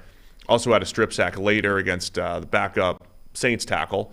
But TJ Watt does make a difference for this defense. Yeah, he makes a big difference. Look, you have to also look at who was playing for the Saints offensive line. That makes a difference as well. Like, they were like Landon Young played. That's who Highsmith beat for the sack. Landon Young played 12 pass blocking snaps and gave up 4 losses in that period. Lewis Kidd was playing at guard, played 19 pass blocking snaps, gave up 7 pass blocking losses in that time. Like they've been struggling generally with the offensive line. There have been some not great players playing for them this season, and this was worse because they were deeper into the bench. So that was a big part of it. But TJ Watt back in the lineup changes the way teams have to deal with that Pittsburgh defensive front, and it makes Cameron Hayward better. It makes Ali Highsmith better. Like it changes the whole dynamic. in this whole season, we've been trying to figure out what the deal is with the Saints. Remember, 2 weeks ago, maybe this makes the Raiders look that much worse. 2 weeks ago, they shut out the Raiders. Yeah. And their starting offense in Vegas couldn't pass the 50. And it's like, all right, Saints have turned a corner. But since that time, terrible, right? Was last week Monday Night Football? Yeah, the Ravens beat them up on Monday Night Football. This week. And they were so bad, they resuscitated Najee Harris. Yes. Najee coming back. Almost 100 yards. Not quite. And there was a lot of talk in Pittsburgh about Jalen Warren stealing his snaps. Warren did. Which happened a bit. He did. He Najee did get 9 carries, and he caught 3 passes for 40. They like Warren's explosiveness, but Najee was a lot more efficient. He was. He got injured a bit, which helped the snap dynamic a little bit. But what did he get checked? I saw him going to the tent. I forget what he got looked at. I'm not sure what it was. But this was why the idea of just bench Najee. It's like, it's not, when your offensive line goes out there and crushes the New Orleans defensive front, you can have rushing production. You just can't have it when they're not winning. Like, that's the point. Yeah. Will continue to be the point no matter how many pieces of evidence you add to it. Like, Pittsburgh is a fascinating case study in this whole dynamic of how the run game works, which is a constant debate in the NFL between analytics, between data, between football people, tape, whatever. Like, the Steelers encapsulate how the whole thing functions, and yet themselves seem to refuse to pay attention to the evidence. Oh, I thought I saw breaking news. Just a workout. I don't really care who's going to work out on Tuesday as far as breaking news goes. One underrated story as the Saints pass rush has disappeared because the difference in this game is Steelers pass rush was incredible, Saints non-existent. Cameron Jordan, you're talking about Kenny Golladay and Russell Wilson, guys with pretty good extended track records of success kind of fallen off. Cameron Jordan is on pace for his worst grade since early in his career. Worst pass rush grade since forever, right? Since he was trapped in the wrong position. Yeah, he was drafted in 2011. This will be his worst pass rush grade of his career. Since his rookie season, basically. Yeah, the whole Saints defensive front in particular has been dramatically underachieving for most of the season. The last couple of weeks, they actually started to tick back in the right direction, but it's been rough. Like, they've been bad, and they shouldn't be, given the talent that they have.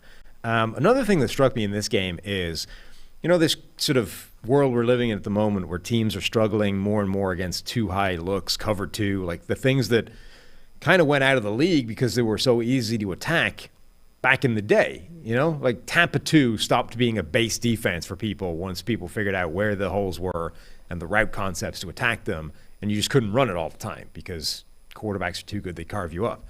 It almost feels like it's even more weighted towards offense now because the hit from the free safety or from the safety coming across to hit to attack the receiver who's catching the ball in the hole between the zone, between the safety and the corner. That hit from the safety is basically illegal now. Yeah. You can't target a receiver in a legal way. Except in the Jags-Chiefs game. Yeah. Those hits were legal. But DeMonte Casey had a hit in this game to break up a cover 2 hole shot pass that a few years ago would be like great play from the safety. Phenomenal. Came over, delivered the hit, laid the wood, incomplete pass, broke it up. Like, great play. And now it's a penalty. Like, all that's changed is the rules of where you can hit a receiver. So it's like you're almost encouraged now to attack that space in the zone because the safety can't deliver the hit to prevent the catch happening. Or if he does, it's a penalty. And yet we're still more inefficient than ever at attacking that type of defense. Yeah, I mean, it's definitely a defensive season, as we've seen. Kenny Pickett with a couple nice throws in there. He did get sacked a bunch. I know I'm lamenting the pass rush from the Saints, but I don't think they certainly weren't dominant at all in this one. But this was the game. Remember, we've been kind of like, can Kenny Pickett just have a clean game where he doesn't turn the ball over a lot? Because, the description of Kenny Pickett so far has kind of been the stuff between the turnovers is quite good. Yeah. But at some point, you have to stop the turnovers. Otherwise, none of it matters. Well, he did in this game, and they won by 10 points. He had a beautiful throw to Najee that should have been a touchdown if Najee could come in or could haul it in. So a couple big-time throws in there. Pickett had the QB sneak for one of the scores. George Pickens on the little end around on the other one. So I think this is how Pittsburgh wants to play. We'll see if they start chasing this, but, running the ball a ton, getting Najee involved, getting the end-around game off of that. So good win for the Steelers coming back here. All right, Tennessee Titans 17, Denver Broncos 10. What did I predicted a 9-8 scoregami? Yeah. It kind of felt like 9-8, didn't it? Oh, it did. Yeah. I mean, the sentiment was correct. It just didn't wind up. I mean, there's a reason that result has never happened before in NFL history. There were actual touchdowns in this game, but they were all basically on busted coverages. Yes. Right? There was a 66-yarder. The Broncos offense is starting to feel like, well, not starting to, it's but disgusting. It was early season Panthers, right, where they couldn't do anything, but then Baker would randomly have like a 65-yarder in there. I mean, that was the Broncos offense yesterday. Right? There's a 66-yard touchdown. It's wretched. To Jalen Virgil. Yeah. And that was it. Busted coverage. There was like 9 straight punts to open this game, something like that. There was, by the way, did you see Courtland Sutton's catch? Yes. He slipped as the ball was about to arrive and was falling kind of face first at the ground, and then kind of plucked it out of the air like this, like caught it with his hand coming downwards one-handed, which is, I can't understand the physics. There's a lot of catches in the NFL where you're like, all right, the consistency of it happening is minimal, but I could do that, Given enough opportunities at making that play, I would catch that. There's literally no physical way I could catch the pass that Courtland Sutton caught. I just don't have the hand size. No way could I ever come up with that play, and he somehow brings it in, and yet it still doesn't matter because Denver's offense is that bad. But it's bad enough that all the stories coming out about Russell Wilson and his time in Seattle and how much the defense clearly hated him and everything associated with him and all. This offense is so bad that it is going to drive the defense nuts. Because there's nothing more frustrating than being a really good defense and your offense being completely unable to generate anything. And particularly in the NFL now, where the margin for error as a defense is so small, it's so hard to go through the entire game without one screw-up. And one screw-up is a touchdown, and the touchdown means you won't win the game because your offense is never going to score again. That's what this game was. You blew one coverage on Nick Westbrook-Akine, and he goes, touchdown, that's it. Game over. At that point, regardless of how well the defense is playing, everyone on the sideline on that side of the ball knows we just lost this game because of that one screw-up. And that's toxic because you feel bad about yourselves because you blew one play, whereas the offense is over there blowing one play every play. All of the plays are blown. And you're just sitting there going, this is awful. That is, this situation in Denver is one of the worst in the NFL because that offense is so completely incapable. You're just trying to start a rift between the offense and the defense. I'm telling you, a rift is already there. And how do you know? Because you're doing it too. You're doing exactly. The defense is mad at Russ. You're projecting. Yes, based off being on defenses where that's very circumstantial evidence. I am telling you that dynamic is going to get toxic in a hurry if that offense doesn't figure out how to put up some points. So outside of the 66-yarder, again, Russ gets officially sacked 6 times. I mean, they still had a chance on the final drive. And Wilson does have 3 fourth-quarter comebacks this year. He still, every now and again, has pulled off that late magic. But to me, the microcosm here, it's 3rd and 4. He's got his front side read. He's got an out route from the slot. He can catch it and get out of bounds. And he's staring at it. It's open, right? And this is the final drive. He's staring at it. It's open. It's going to convert the first down, and he's got a chance to get out of bounds, keep the drive alive. And then he just starts looking at the rush. He looks like he has no idea how to play quarterback. He is if a rookie played like this, you would say, man, he doesn't know how to play the rush. He's got no feel. These are just rookie mistakes. Russell Wilson right now is playing the game like if you removed all of the athleticism from Malik Willis. Oof. He doesn't seem to have any clue what he's doing. There was multiple plays in this game where he felt pressure, did the whole run around and try and make something happen, and then once he bought himself a little bit of space, just heaved the ball into triple coverage. It's no. In the end zone. Well, I mean, both. There's a couple times in the end zone he was just heaving it into. But the play coverage. was just like, all right, buy yourself wiggle room, buy yourself throwing room, right? Just run around, make some moves, adjust in the pocket, get yourself just enough time to be able to set and throw, and then just unleash one regardless of what you're looking at. Like, just heave it. Like, what? That isn't playing quarterback.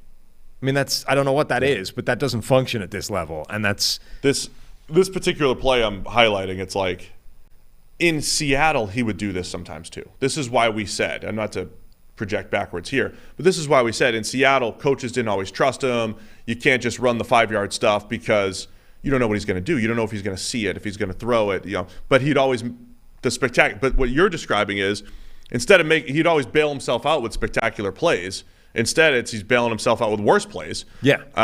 But on this particular one, he passes up the 5-yard out and then moves backwards. And once you start moving backwards in the pocket, your blocking is compromised and everything. He fumbles, gets sacked and fumbles, and eventually they get the ball back and they get another shot at it. But man, everything is just off. And in Seattle, generally, when he made the play, he's taking a deep shot, but it's one-on-one coverage down the sideline. Or at the very minimum, it's like trying to split the gap between the corner and the safety down the sideline where you've got, limited capacity for really screwing it up.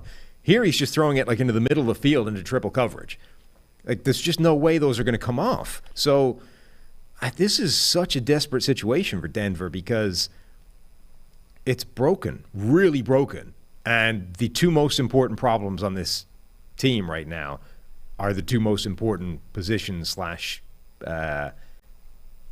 roles. Like it's quarterback and head coach. And those are not functioning at the moment. Yeah, the Denver defense was incredible again outside of a couple plays. The Titans, you got to give them credit as well. Rashad Weaver with an awesome game. It looks like 10 pressures for him in this one. Without Jeffrey Simmons playing. Right. I mean, the Titans, again, they do a great job of getting the most out of everybody. I mean, just all the players that they throw out there defensively always seem to play well, create pressure, create havoc. Weaver had the big game. I love that. I mean, it didn't. This play ended up getting negated by defensive offside, but they go cover 0 on 4th and 13 with the game on the line, 30 seconds left. They did jump early, but cover 0 used to be scared to death to do that to Russ, right? He'd vacate, create some room, throw it over the top. They're not afraid of anything, right? You're not afraid of anything that this Denver offense is doing right now. But then the Titans seal the deal with a game-clinching interception. On top of all that, like Derrick Henry didn't get moving at all. He didn't get going whatsoever. So Denver's defense did a great job there against Tennessee's rushing attack. Yeah. It really was Westbrook-Akina. Nice touchdown back in the end zone, and then the 60-plus yarder on the flea flicker. Right. That changed the game. Tennessee's offense didn't look good. On the other hand, they were going up against a legitimately very, very good defense. So, but Tennessee's defense did look good, and yet they're going up against Russ in this broken offense. Like it's another game that doesn't help in any way, shape, or form any understanding of what Tennessee is. It's another game where you get out of it, you're like, all right, I have no idea. They've got a good defense. It's going to play tough. David Long played extremely well. Everybody has a good defense against Russell Wilson and the Broncos right now. They had a good defense against the Chiefs last week. I understand that. But what I'm saying is this game doesn't help your understanding of Tennessee. They look great as a defense, but they're going up against Russell Wilson. They looked bad as an offense, but they're going up against the Denver defense. Like, this did not help the analysis of Tennessee. But as always, there's a different secret superstar every single week. Who was this week? Joshua Kalu. Okay. He had the 92 grade. All right. So, did he have the final interception? No. But he had the grade. That was him. Every week, it's a different star for the Tennessee Titans. So they're right in the mix for the number 1 seed as well at 6-3. The thing that's going to hurt is no tiebreaker against the Bills or the Chiefs. That's the difference with the Titans this year versus last year. I mean, also, at some point, playing good teams is probably going to be a problem. I don't know, man. They can win different ways. Defense is tough. I think that's all the 1 o'clocks. Let's go to the 4 o'clocks. So soon. So soon. You ready for the Jeff Saturdays? Yes. The Colts record should be 1-0, not 4-5-1. Well, Jeff Saturday's record is 1-0. That's all. Indianapolis Colts 25, Las Vegas Raiders 20. Colts moved to 4-5-1, but 1-0 in the Jeff Saturday era, Yeah. Vegas falls to 2-7. Yeah. Remember we were talking about how the play calling was going to a 30-year-old assistant QB coach. And you were like, well, it's kind of the only option they had. Interestingly, they did have one other option, the actual quarterback coach as opposed to the assistant quarterback coach, who apparently turned it down. He didn't want it. Really? Yeah, the only more qualified person on the coaching staff to call plays essentially said, "No, I'm good. I don't want to be associated with this." Now, to be fair, I think they basically said, "Would you like to be offensive coordinator now, but stick with whatever contract you currently have?" And he was like, "Yeah, no," which that feels more reasonable, you know? Yeah, I'll take it on, but I would like some sort of compensation for that. Yeah, pay me. Yeah. So, all right, fair enough. But it is interesting that literally the only other option to call plays turned them down and said, "No, I don't want any part of this." The only other option, assuming you don't turn to Matt Ryan, which I think is the correct option. That was we thought Sam Ehlinger was going to get the start. I mean, we got lied to. Yeah, although I think people just assumed that with no What do you mean? actual... They asked him. They asked, "Is Sam Ehlinger the quarterback for the rest of the season?" Yeah. They said yes. Who said yes? Saturday and Irsay and whoever. They asked them. When? During the press conference. That press conference was like an ayahuasca trip. Anything could have come out of that. I mean, everybody was mad at Aaron Rodgers when he lied to the media last year. Just for the lying part. Yeah.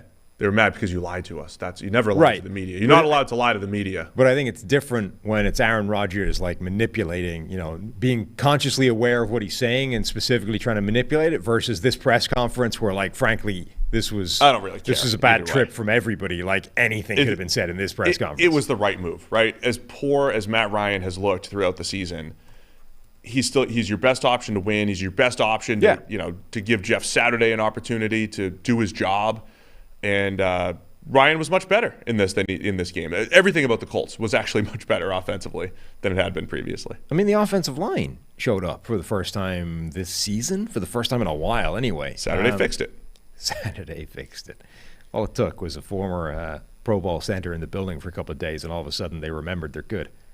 Yeah, but it changes everything, right? You go from... They were ranked the 31st, I think, offensive line in the NFL in PFF's offensive line rankings heading into this week, right? And when you have the 31st or the 32nd ranked offensive line, you can't function as an offense. Like, that's too bad. You simply cannot have success with a line blocking that badly. Nothing you want works. Like, it just doesn't. But if that changes, which can change week to week, like, this isn't a permanent problem. If that all of a sudden shifts and you're blocking well and you're opening up space and you're actually protecting the quarterback, then everything changes in your offense. Like, it's literally like a switch flipping that transforms what you're capable of doing. So all of a sudden, Jonathan Taylor has space. And we saw last year that when Jonathan Taylor has a bit of space, Jonathan Taylor can make pretty special things happen. So that really, I think, was the difference in this game. It's not like the Colts discovered some magic play calling formula or anything like that. Like, they just got blocking that worked.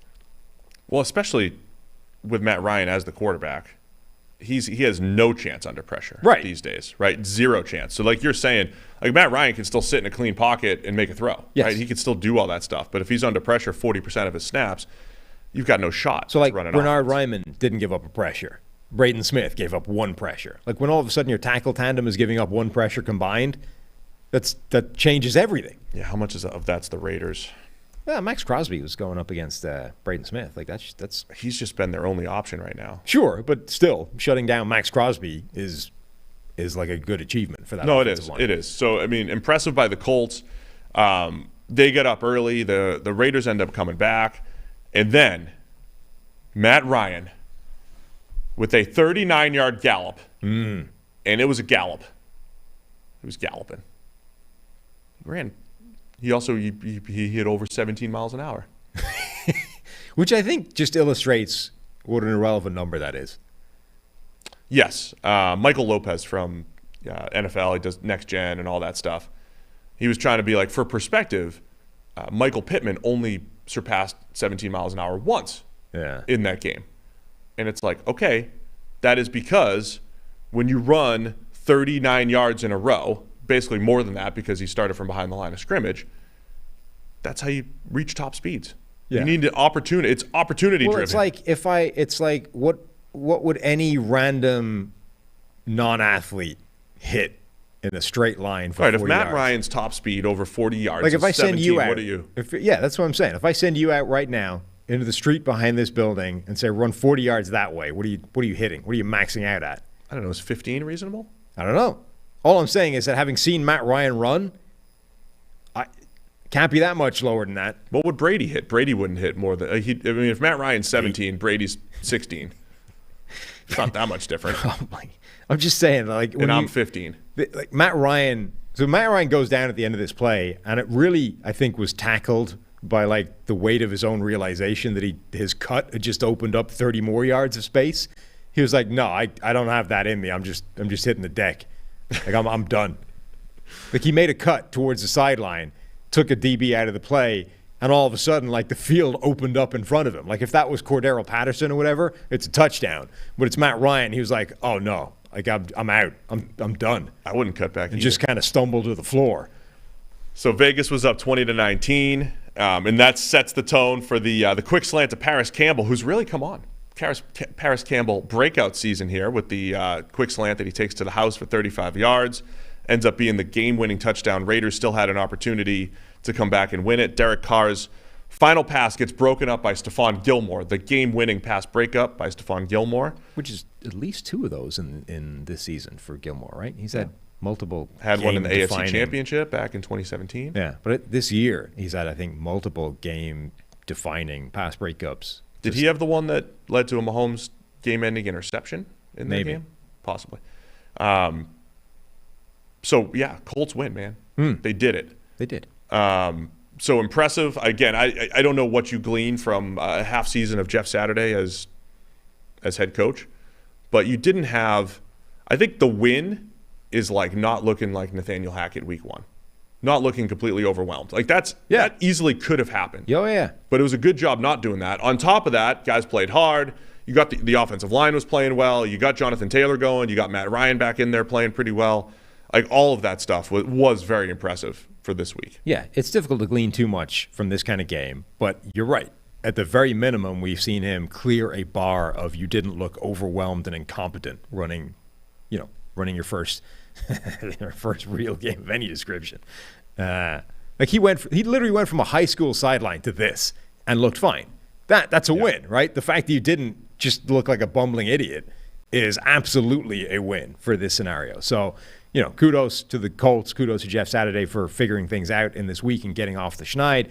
And then I saw there was a tweet from a guy called Coley Mick that said, every week the NFL should just hire a guy off the couch and see if they can beat Josh McDaniels.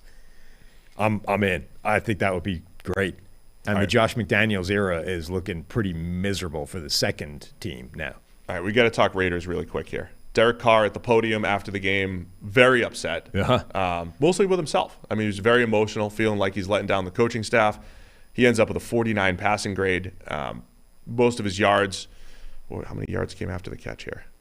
Yeah, 65% of his yards came after the catch. I mean, it was not a good performance by Carr. He's on pace for his worst grade since his rookie season. And you and I were going through Josh McDaniels' record. He started 6-0 back in 2009. The rest of that season, he went 2-8. Then he went 4-12. And this year now he's 2-7. He also had a stint as offensive coordinator. I'd forgotten that completely. For the Rams in 2011 for Spags. Because we were looking at the worst. Spags, who also owns one of the worst win percentages of all time. We were looking at the worst winning percentages of all time. You said, hey, it's Spags, right? He's up there. They went 2. And I said, hey, McDaniels was his offensive coordinator in 2011. Sam Bradford at quarterback. They went 2-14 that year in 2011. So, I mean, are we at the point where you just say, well, Josh McDaniels, product of Tom Brady, that's basically it? Brandon Marshall was on Kay Adams' show. You still on that every week, or did you get booted? Well, this is why I saw it, because he was on before me. Oh, gotcha. So I was listening to Brandon while I was sitting in the green room, which for me is a stool in my basement. And Brandon Marshall was explaining the train wreck that was the Josh McDaniels era the first time around. And he was basically saying, yeah, look, the guy is an offensive genius. Like, he's a mastermind. He's a football savant. but he has zero ability to lead men. Like, doesn't understand the sort of the how you need to lead and function and lead by example. He was like, we have a set time for everybody to be on the bus to leave for a game, and the coaches will be like 45 minutes late, and we're all waiting on them, and he just like wanders in, no word, just on the bus and go. It's like you need to set a standard, in order for people to follow you, and you need to have this kind of thing locked up. And he was like, the first time around in Denver, absolutely didn't. Now look, Brandon Marshall also got moved on pretty quickly, and there was a sort of blow it up. Jay Cutler, Brandon Marshall, we're going to move on from these guys, go to a different direction. So, maybe as an axe to grind, but he was there the first time around, saw how this thing failed, and it's failing right now. So, I mean, I generally have a problem, Mr. Even Keel over here. I generally have a problem with one-off criticisms. It's like, look, evaluate the source, and that source has the potential to be biased. Like Asante Samuel hates Bill Belichick. And on every podcast clip, it's like, product of Tom Brady. Bill Belichick is only Tom Brady or whatever. And there might be kernels of truth in some of these things, but you got to always, remember the source. Asante left bitter because they didn't want to pay him. He went elsewhere and he played well. The Russ stuff is interesting because it's not just one source; it's every source, right? So now you're starting to build up, a bit of a case. But either way, the McDaniels results are rough. Carr is taking it hard on himself. He's maybe not the most valuable player in the history of the world, as some people thought last year. His brother. It's a tough situation. It's for bad. the Raiders. I thought they had turned the corner. I really thought that they had turned the corner. I mean, they lost by 1 to the Chiefs. They gave everything they could against the Chiefs, and they looked like they'd turned a corner, but just a disaster these last 3 weeks in particular. Yeah. I mean, it's bad, and the offense has looked not functional for the majority of it. Like, they have talent, and every now and again the talent makes something happen. Like, there was a crazy play that I think got negated where Devontae Adams caught a pass and made like a bunch of people miss. It looked incredible. But that's not an offense, you know what I mean? Like, you can't build the system off that. Like, it isn't functioning overall. Even Carr, he's just missing easy throws that he's not. He looks uncomfortable. I mean, there was a little flat route to Devontae where he overthrew him and Devontae had to one-hand it. Yeah. And there was a curl route. He just underthrows. Carr should not be missing those throws. I don't know what's happening right now with that offense. Devontae Adams ends up with 126 of the 248 receiving yards in this one. All right. So Jeff Saturday's 1-0. And as I tweeted yesterday, if the Eagles can get past the Commanders tonight and remain undefeated, the only 2 undefeated 2022 coaches are going head-to-head next week. I bet you Nick Sirianni, Jeff Saturday, in week 11. I bet you that's the latest in an NFL season. You should do this, like tweet it out, per the Palazzolo Sports Bureau. The PSB? That this must be the latest in the NFL season that 2 undefeated coaches have gone up against each other. CBS Sports had a good tweet yesterday. Like, Jeff Saturday is the first NFL coach in history to tweet that a team is horrible and then come back after not having any NFL or college experience, get hired as coach, and then beat that team 10 days later. I would have. First in history. The Dumb and Dumber thing, you go and do this and then totally redeem yourself. Yeah. Everything about the hiring practice of Jeff Saturday would have been forgiven if he had come out after that game, quote tweeted himself, and then said, "See, told you." Yeah. Proved it. He had the tweet where a few weeks ago when he was an ESPN analyst, he said the Raiders suck or the Raiders are they're terrible or whatever. If he'd quote tweeted himself after that game and been like, "You see, I would die for that man at that point." That would be amazing. Would love that. By the way, be sure to download the PFF app, get all of Sam's great writing, all of our betting, fantasy, all the great stuff. PFF app, go ahead and download that right now. Arizona Cardinals 27. Let's get this game out of the way. Oh, God. And we'll talk about the last couple. Arizona Cardinals 27, Rams 17. Cardinals move up to 4-6. Rams fall to 3-6. By the way, the Detroit Lions, a couple notes here. Lions fans always watching the Rams games because they have their first-round pick still from Stafford. And the Saints, who just lost and fell to 3-7. The Eagles have the Saints pick. Yeah, every team that gave up their pick in the upcoming draft is not doing well. The team with those picks is looking pretty happy right now. This will be a year It won't be like last year where one quarterback goes in the first round. This will be a year where there's QB-needy teams at the top. Yeah. We could be talking about the Lions are one of those teams that would potentially need a quarterback, right? But the Eagles could be sitting there looking at the best position player, the best non-quarterback, like a Will Anderson from Alabama, and having their pick. I mean, yeah. As a Super Bowl caliber team. Either being able to pick an insane player like that or being able to flip their pick for an insane haul because someone else is coming up for a quarterback. That's like true, the Eagles could turn a high first-round pick that belongs to somebody else into multiple first-round picks and whatever as a bonus after making the playoffs and going on a Super Bowl run. It would be nuts. And that could be the Eagles' way of getting a little bit younger and a little bit more of a long-term view on the roster, as they're going to probably have to end up paying Jalen Hurts in the next year. So anyway, plenty of time in the offseason for that. But Matthew Stafford and Kyler Murray both missed the game. We didn't know exactly what was going to happen here, but it's John Wolford versus Colt McCoy.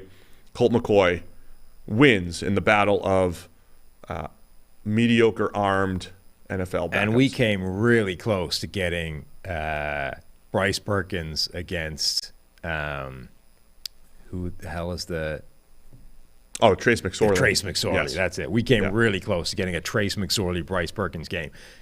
Colt McCoy got his head taken off on a sack that reminded me a little bit of this is not the most pleasant analogy in the world, but you ever been in a place where there's pheasants, wild on the side of the road? Pheasants tend to run out in front of cars, right? It's just something they do. They're idiot birds. For some reason, they walk their way in front of traffic all the time. I was once driving down a country road, and they kind of, when they run, they're like horizontal. They go from this to like. So the pheasant tried to run out in front of my car, and I swerved to try and avoid hitting it, and almost did it. So I almost avoided the pheasant, but what I actually did is end up clipping it like right in the head. And when I looked in the mirror behind me, it was like spinning. I'd like clipped it in the head as it was horizontal, and it was just like spinning around before it hit the ground. That's what happened to Colt McCoy.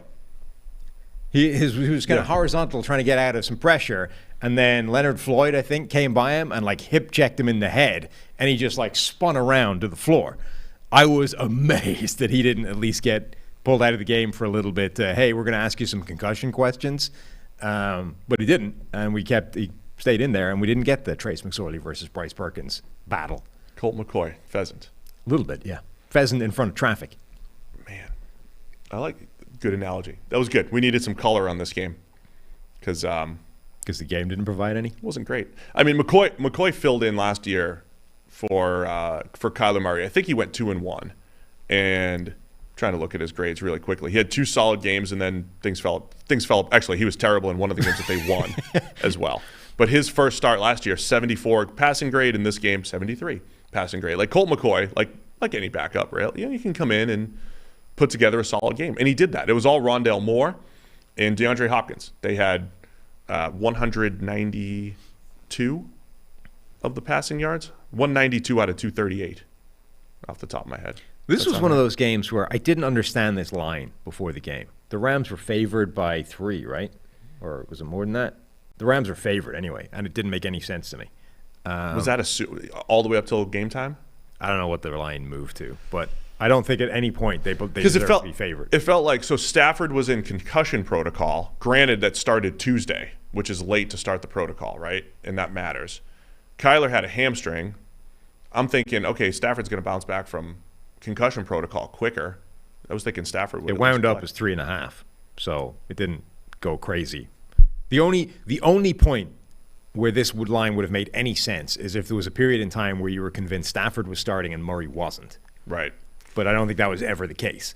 So the Rams being favored in this game never made any sense to me because their offensive line is never getting fixed.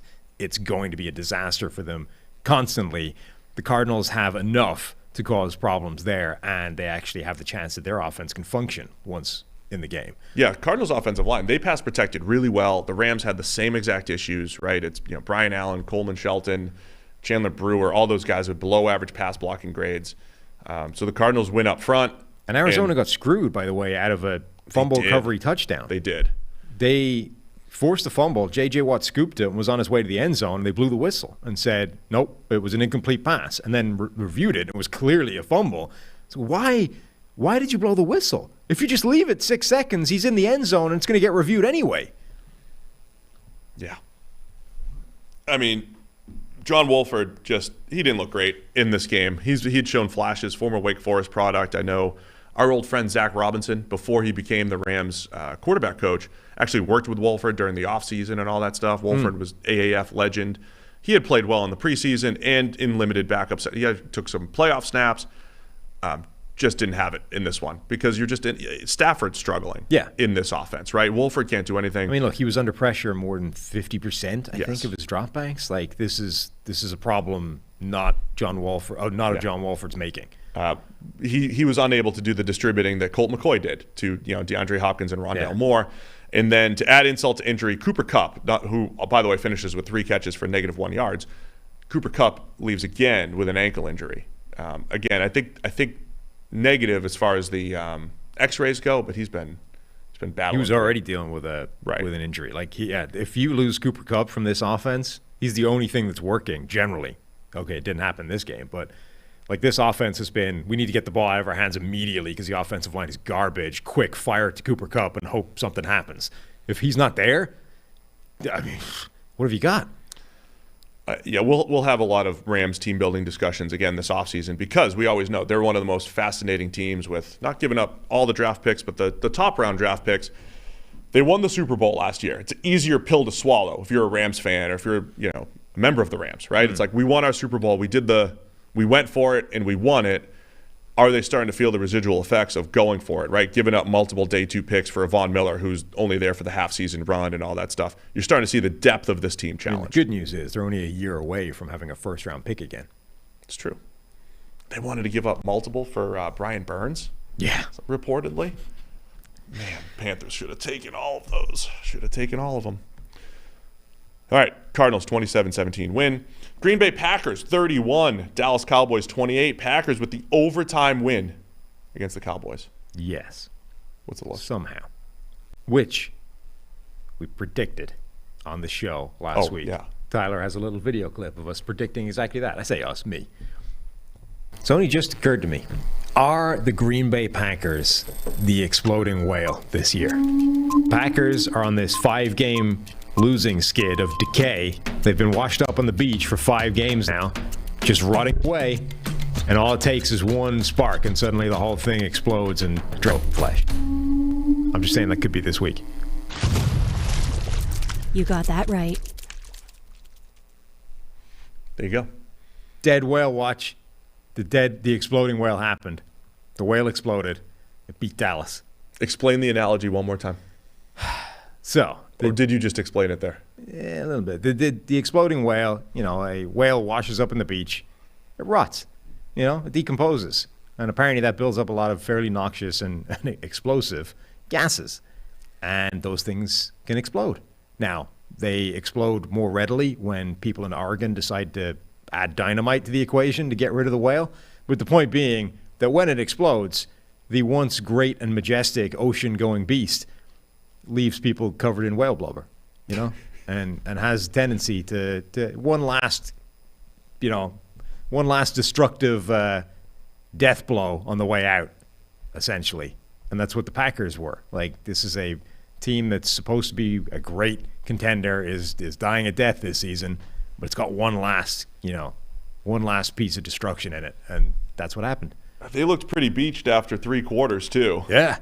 28-14, Dallas was up. It was 14-14 at the half. Dallas with 2 touchdowns in the second half. It looked like, all right, the better team's ready to pull away. Dallas is 195-1 when leading by 14 or more entering the fourth quarter, including 195? I believe so. In one? Yes. Like in their history? Yeah. Now, this is another thing that isn't – I haven't fact-checked this. I just saw this somewhere. Yeah. But it was a TV graphic, so I think it's legit. Checks out. They probably did the research for you. There you go. See? Yeah. So 195-1 when entering the fourth quarter, including the playoffs, by 14 or more. Up. This was the one. Wow. Yeah. So if that's true, and who the hell knows, because I haven't fact-checked it. If it's true, this was, this is a 0.5% chance of blowing this. A legendary collapse here then, Yeah. apparently. So, look, I think you get a couple of the stories of the game here. The Packers, Rodgers is 1 for 3 to start the game with 2 drops from Christian Watson. Those were the 2 incompletions for a while. I mean, there was a point where the Packers had more interception return yards, like deep into the second quarter, than they had passing yards. That's how this game started. And then Christian Watson goes off. The guy that they traded up to get in the second round, above some other receivers that we liked, George Pickens, whatever it was. They went and got Christian Watson for this type of game. And just to backtrack again on our bet show, somebody said, Christian Watson, man, when he comes out second half of the season, he's going to break out. Is this the beginning of the Christian Watson second half breakout? 3 touchdowns, and his speed was evident on the field. And he did it after dropping a couple of passes. Yeah, that's how they started the game. He had dropped his first 2. Right. Like there were consecutive plays, right? Yes, that's what. I know you don't always listen to me, but Rodgers started the game 1 for 3 with 2 incompletions. Yeah. The 2 incompletions were Christian Watson drops, and that was like Rodgers' line for a while. But that doesn't necessarily mean they happen on consecutive plays. Oh, sorry. You're right. Yeah. I didn't mean to jump down your throat like that. I'm sorry. It's all right. I'm just saying, I'm not, I don't listen to you, but Yeah. you were still inadequate with your description to cover the point I was making, is all I'm saying. It may have been 2 different plays. Yeah. So on consecutive plays, Christian Watson 2 drops the consecutive ball. plays, sorry. And then, it felt like that old adage that when you throw the ball, 2 or 3 things can happen and 2 of them are bad. Like you said, every time there's a bad play from a Green Bay receiver, like the camera cuts to Rodgers, who's looking at it like, come on, like, help me out, just make a play, do something. Like, I'm out here trusting one of you guys, and I just need you to pay off that trust with a catch at the end. How hard is that? Sort of, Rodgers 2 passes to Watson, 2 drops after what has happened earlier in the season. You're like, that guy, like, Rodgers must just be hating existence at this point. But they showed the point you always make, which is why you keep going back to guys like that. Absolutely. Like big, fast, talented physical receivers. Keep throwing them the ball, even if they're going to drop a couple, because eventually they'll make big plays, and the big plays will offset a lot of those drops. Yeah, the drops don't matter. Like, I don't care if you drop a couple passes. They're just incompletions. I mean, they matter. They matter, but like when you start creating 58-yard touchdowns and 37-yard touchdowns or whatever they were, and you're just unstoppable on the goal line because you're outrunning everybody. Yeah. This is what they're doing with Watson. Not every play, but when they put him inside in trips, right? You got 3 receivers to the side and the inside receiver there. That's like the Tyreek Hill spot. When teams put Tyreek Hill there, he could run the over route. He could run just any kind of crosser and just outrun you. He's got the 2-way go if he wants to run it. I mean, there's so many options. When they put Watson there, he's like scary now. Like, you have to account for him. And what happened with the Chiefs, and so just Watson's game here might be able to open up the entire Packers offense. Because once you put Watson in that spot and you man up with him, you're kind of afraid, man. You're kind of afraid he's going to run away with you. That's where the safety starts to help. Just his presence there off the back of this 3-touchdown game that we're going to overrate now, just on the back of that 3-touchdown game, though, could open up this Packers passing attack. Because, by the way, the Packers have no faith in their passing attack in comeback situations. They did this 2 weeks ago against Buffalo. I know, but they did this week against Dallas. They were running like crazy on Dallas's front, right? They were winning. But even when they were down, they stuck with it. It is a run-first attack with Aaron Rodgers under center. Rodgers, even at the end of the day, didn't drop back. 20 pass attempts. He was 14 for 20 with a couple sacks and a couple scrambles in there. It is a run-first attack. And I'm not saying it's the wrong thing to do. It's just fascinating that that's where the Packers have gotten to here. Aaron Jones has a $138. Dillon at 65 yards, both averaged over 5 per carry. It is a run-first attack where now you can create some big plays off of that. Yeah, and look, the Watson replicated his first play of the season. Remember, he gets behind the Vikings defense and drops it. It only took him 10 weeks, but he finally made up for that by getting the exact same play and caught it this time and scored a touchdown. Like, that is a threat as well. The idea that if you put him in single coverage on the outside, you better have an athlete or a really good corner covering him, because he absolutely has the capacity to just run past that guy. And that can be a touchdown. Now, it can also be a drop and therefore nothing. But those are big plays that you're gambling with if you're prepared to just leave him on an island and forget about it with a substandard corner. So, Green Bay has that threat with him in the lineup. They just need to get the consistent reality of it, which is another thing. The other thing about this, like a lot of times, when you're dealing with a comeback like this, it's to what extent was it the team coming back and to what extent was it the team who had the lead blowing it. I think this felt a lot like Dallas blowing the game. I mean, the 195-1 thing kind of speaks for itself. But even in overtime, you get to overtime, Dallas gets the ball, and they are just marching, like racking up, knocking off big chunk plays with Tony Pollard as the running back, and then they start getting penalties. So they're like easily working their way down the field for a go-ahead and game-winning touchdown, and then Jalen Tolbert lines up like in the Green Bay secondary. He was like a yard beyond the line. I don't understand how you do that. Like, was it just the angle we were seeing? It looked egregious. I mean, obviously he was offsides. It was egregious. The only thing I can think of is you line up like generally where you're supposed to be, and then you look to the side judge to, I'm on or off the line. He kind of gives you the nod. Yeah, you're good, and everything is kind of. I assume everything must have settled around him once he was trying to figure out whether he was on or off the line by the line judge, and didn't realize that he was a yard further than when he was supposed to be. But that was bad. And then they had a holding penalty, and all of a sudden you're backed up, and you can't. They're not able to keep it going beyond that. But again, like self-inflicted wounds. They should have, if they just kept running the ball and hadn't screwed up with discipline, Green Bay wasn't stopping that. There was also 2 interceptions in here by Rudy Ford. Yeah. Rudy Ford filling in at safety and just, picking up a couple picks here.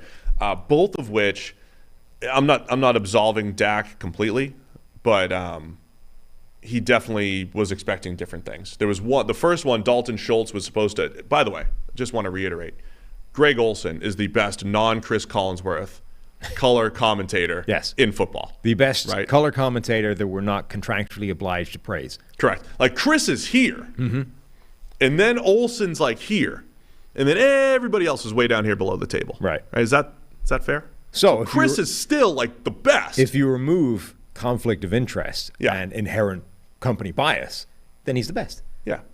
I mean, if you just take Chris out of the equation, it's kind of like when Spotify's adding up their podcast listens, and it's like you take Rogan out because he's going to skew the numbers. Chris is skewing the numbers. Right. If you take him out, it's Greg Olsen. Greg Olsen's really good. But he made a he was describing exactly what happened on the first interception. Dalton Schultz is supposed to run a high post and take out the safety, and then CeeDee Lamb's going to come out under him. And that was one of the times when he was describing exactly what they were talking about on the sideline. He actually got it right because he knows exactly what they were doing. And Dak kind of throws it blind, expecting his guys to be there, but the safety wasn't cleared on that one. That was in the end zone. And there was another one later where he was expecting CeeDee Lamb to cross the face of the safety, and CeeDee ran more of a post instead of a dig. Rudy Ford is right there again. That was where I think the announcers got it wrong, because at the end of the broadcast, he said, the end of that segment, he said, "There's Dak saying it's on me."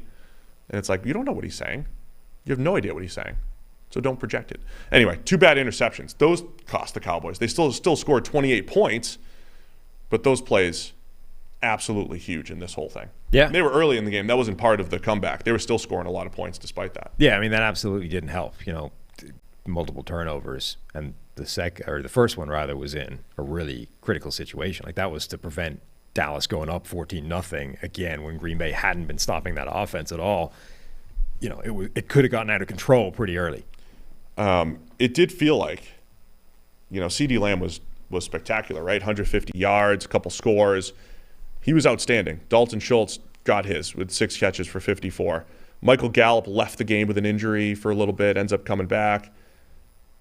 One of those, they scored a ton of points. They're moving the ball. Tony Pollard was great running it. Are they missing that next option again as a receiver? Are they relying too much on CeeDee Lamb? Is that the thing that the Cowboys had last year that they don't have right now? I think Gallup is very important to that offense because he wins in a very different way to most of their other options. Like, he can win on the perimeter, down the sideline, and gives them that option, whereas everything else primarily is a over the middle, working the seams, using route combinations like they screwed up for that first interception in particular to exploit the gaps.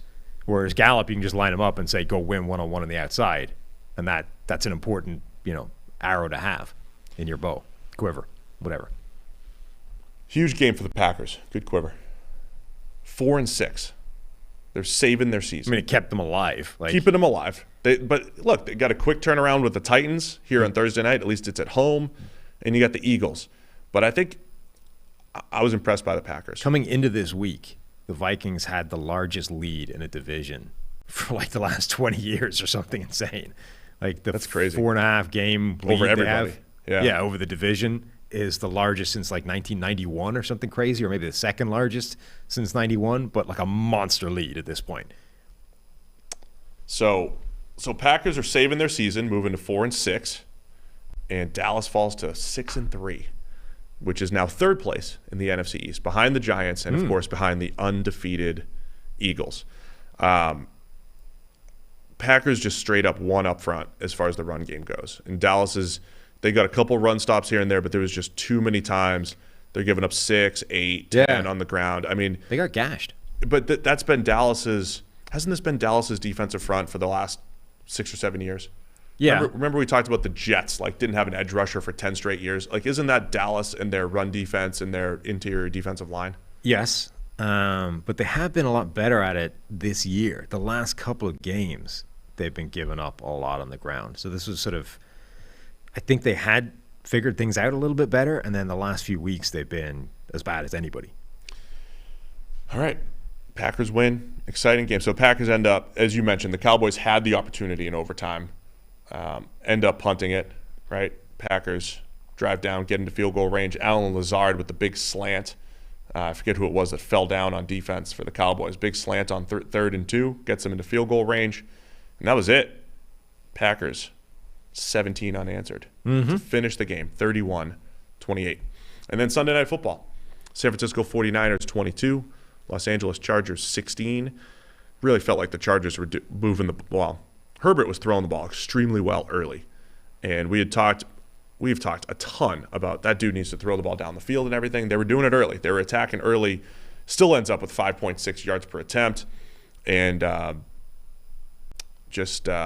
Niners come back. They get the fourth quarter comeback with Jimmy Garoppolo, which he's good at historically. Here, Sam. And the Niners move to 5-4. Chargers fall to 5-4. What were your thoughts on Sunday Night Football? There's also Dre Greenlaw controversy.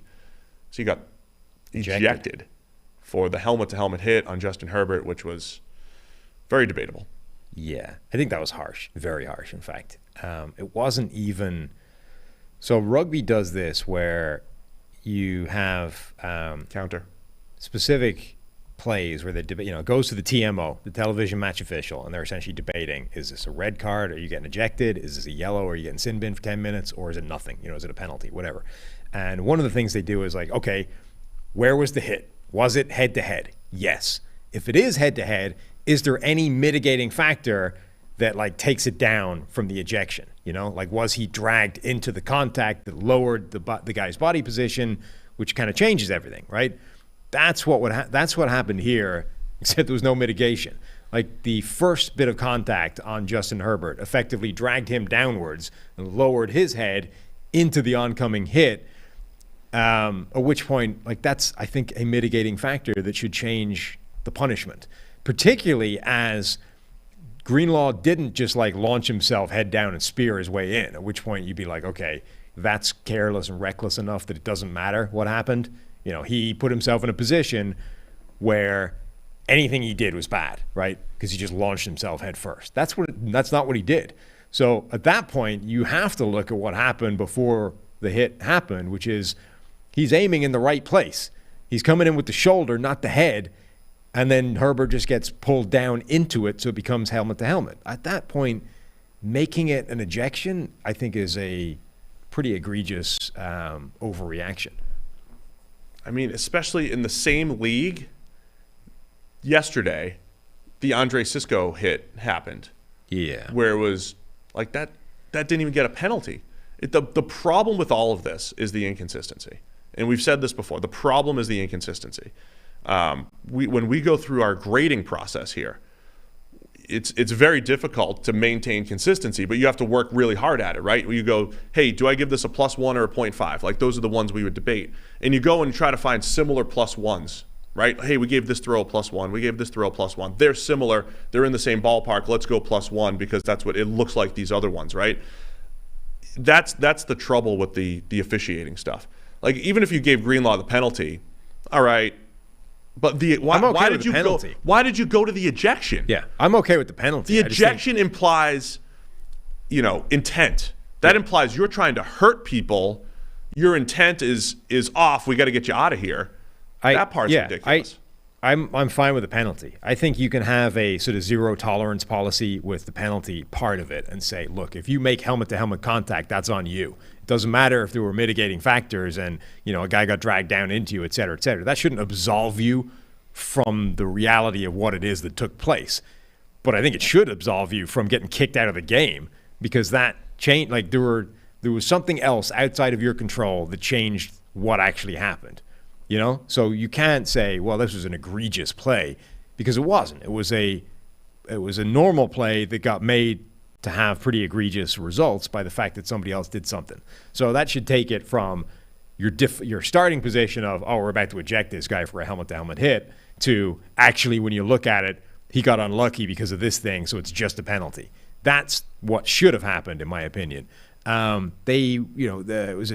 Terry McCauley?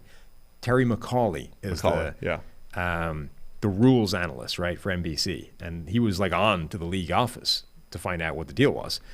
They were saying apparently it was Troy Vincent making this call. He said Troy Vincent. I don't know if I assume it's more of an official with Troy Vincent, right? Maybe. I can't just be Troy. They also said that the fact that it was a quarterback didn't have any bearing in the decision whatsoever, and I would imagine that is horseshit. I mean, Chris did everything he could to push back on it, I thought. Oh, absolutely. On the show. Chris said he's a runner. It's not a rough in the passer. Herbert ran. Yeah.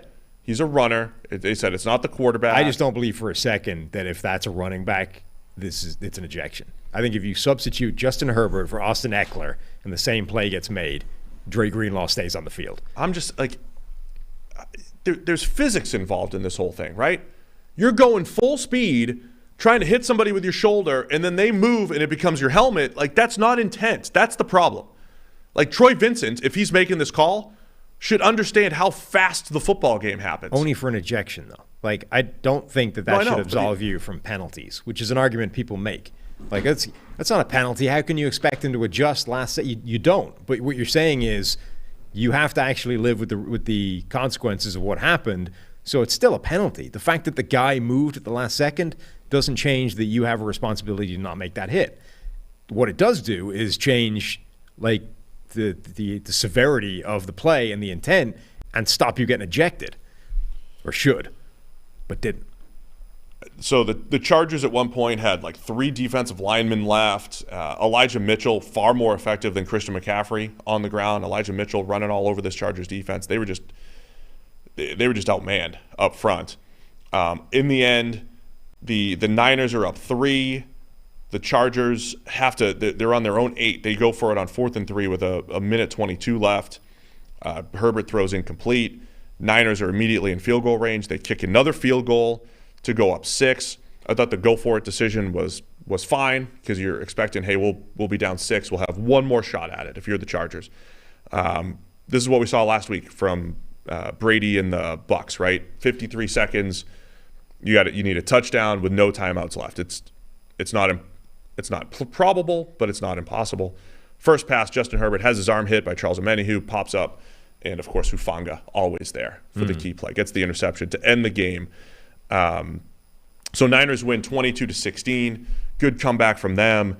Chargers, man, it just feels like all of it. DeAndre Carter's he's a fantastic receiver, but if he's your one, it just feels like it's all catching up for the Chargers here. It's the classic Chargers story, which is they're a good team, but they've just had too many injuries to be able to deal with it. And they were getting stuff done on offense early in the game, particularly passing. And then when they needed to pass late in the game, that's when the offensive line problems started to show up as well. Like in the Niners, but the Niners have the opposite problem, air quotes, problem.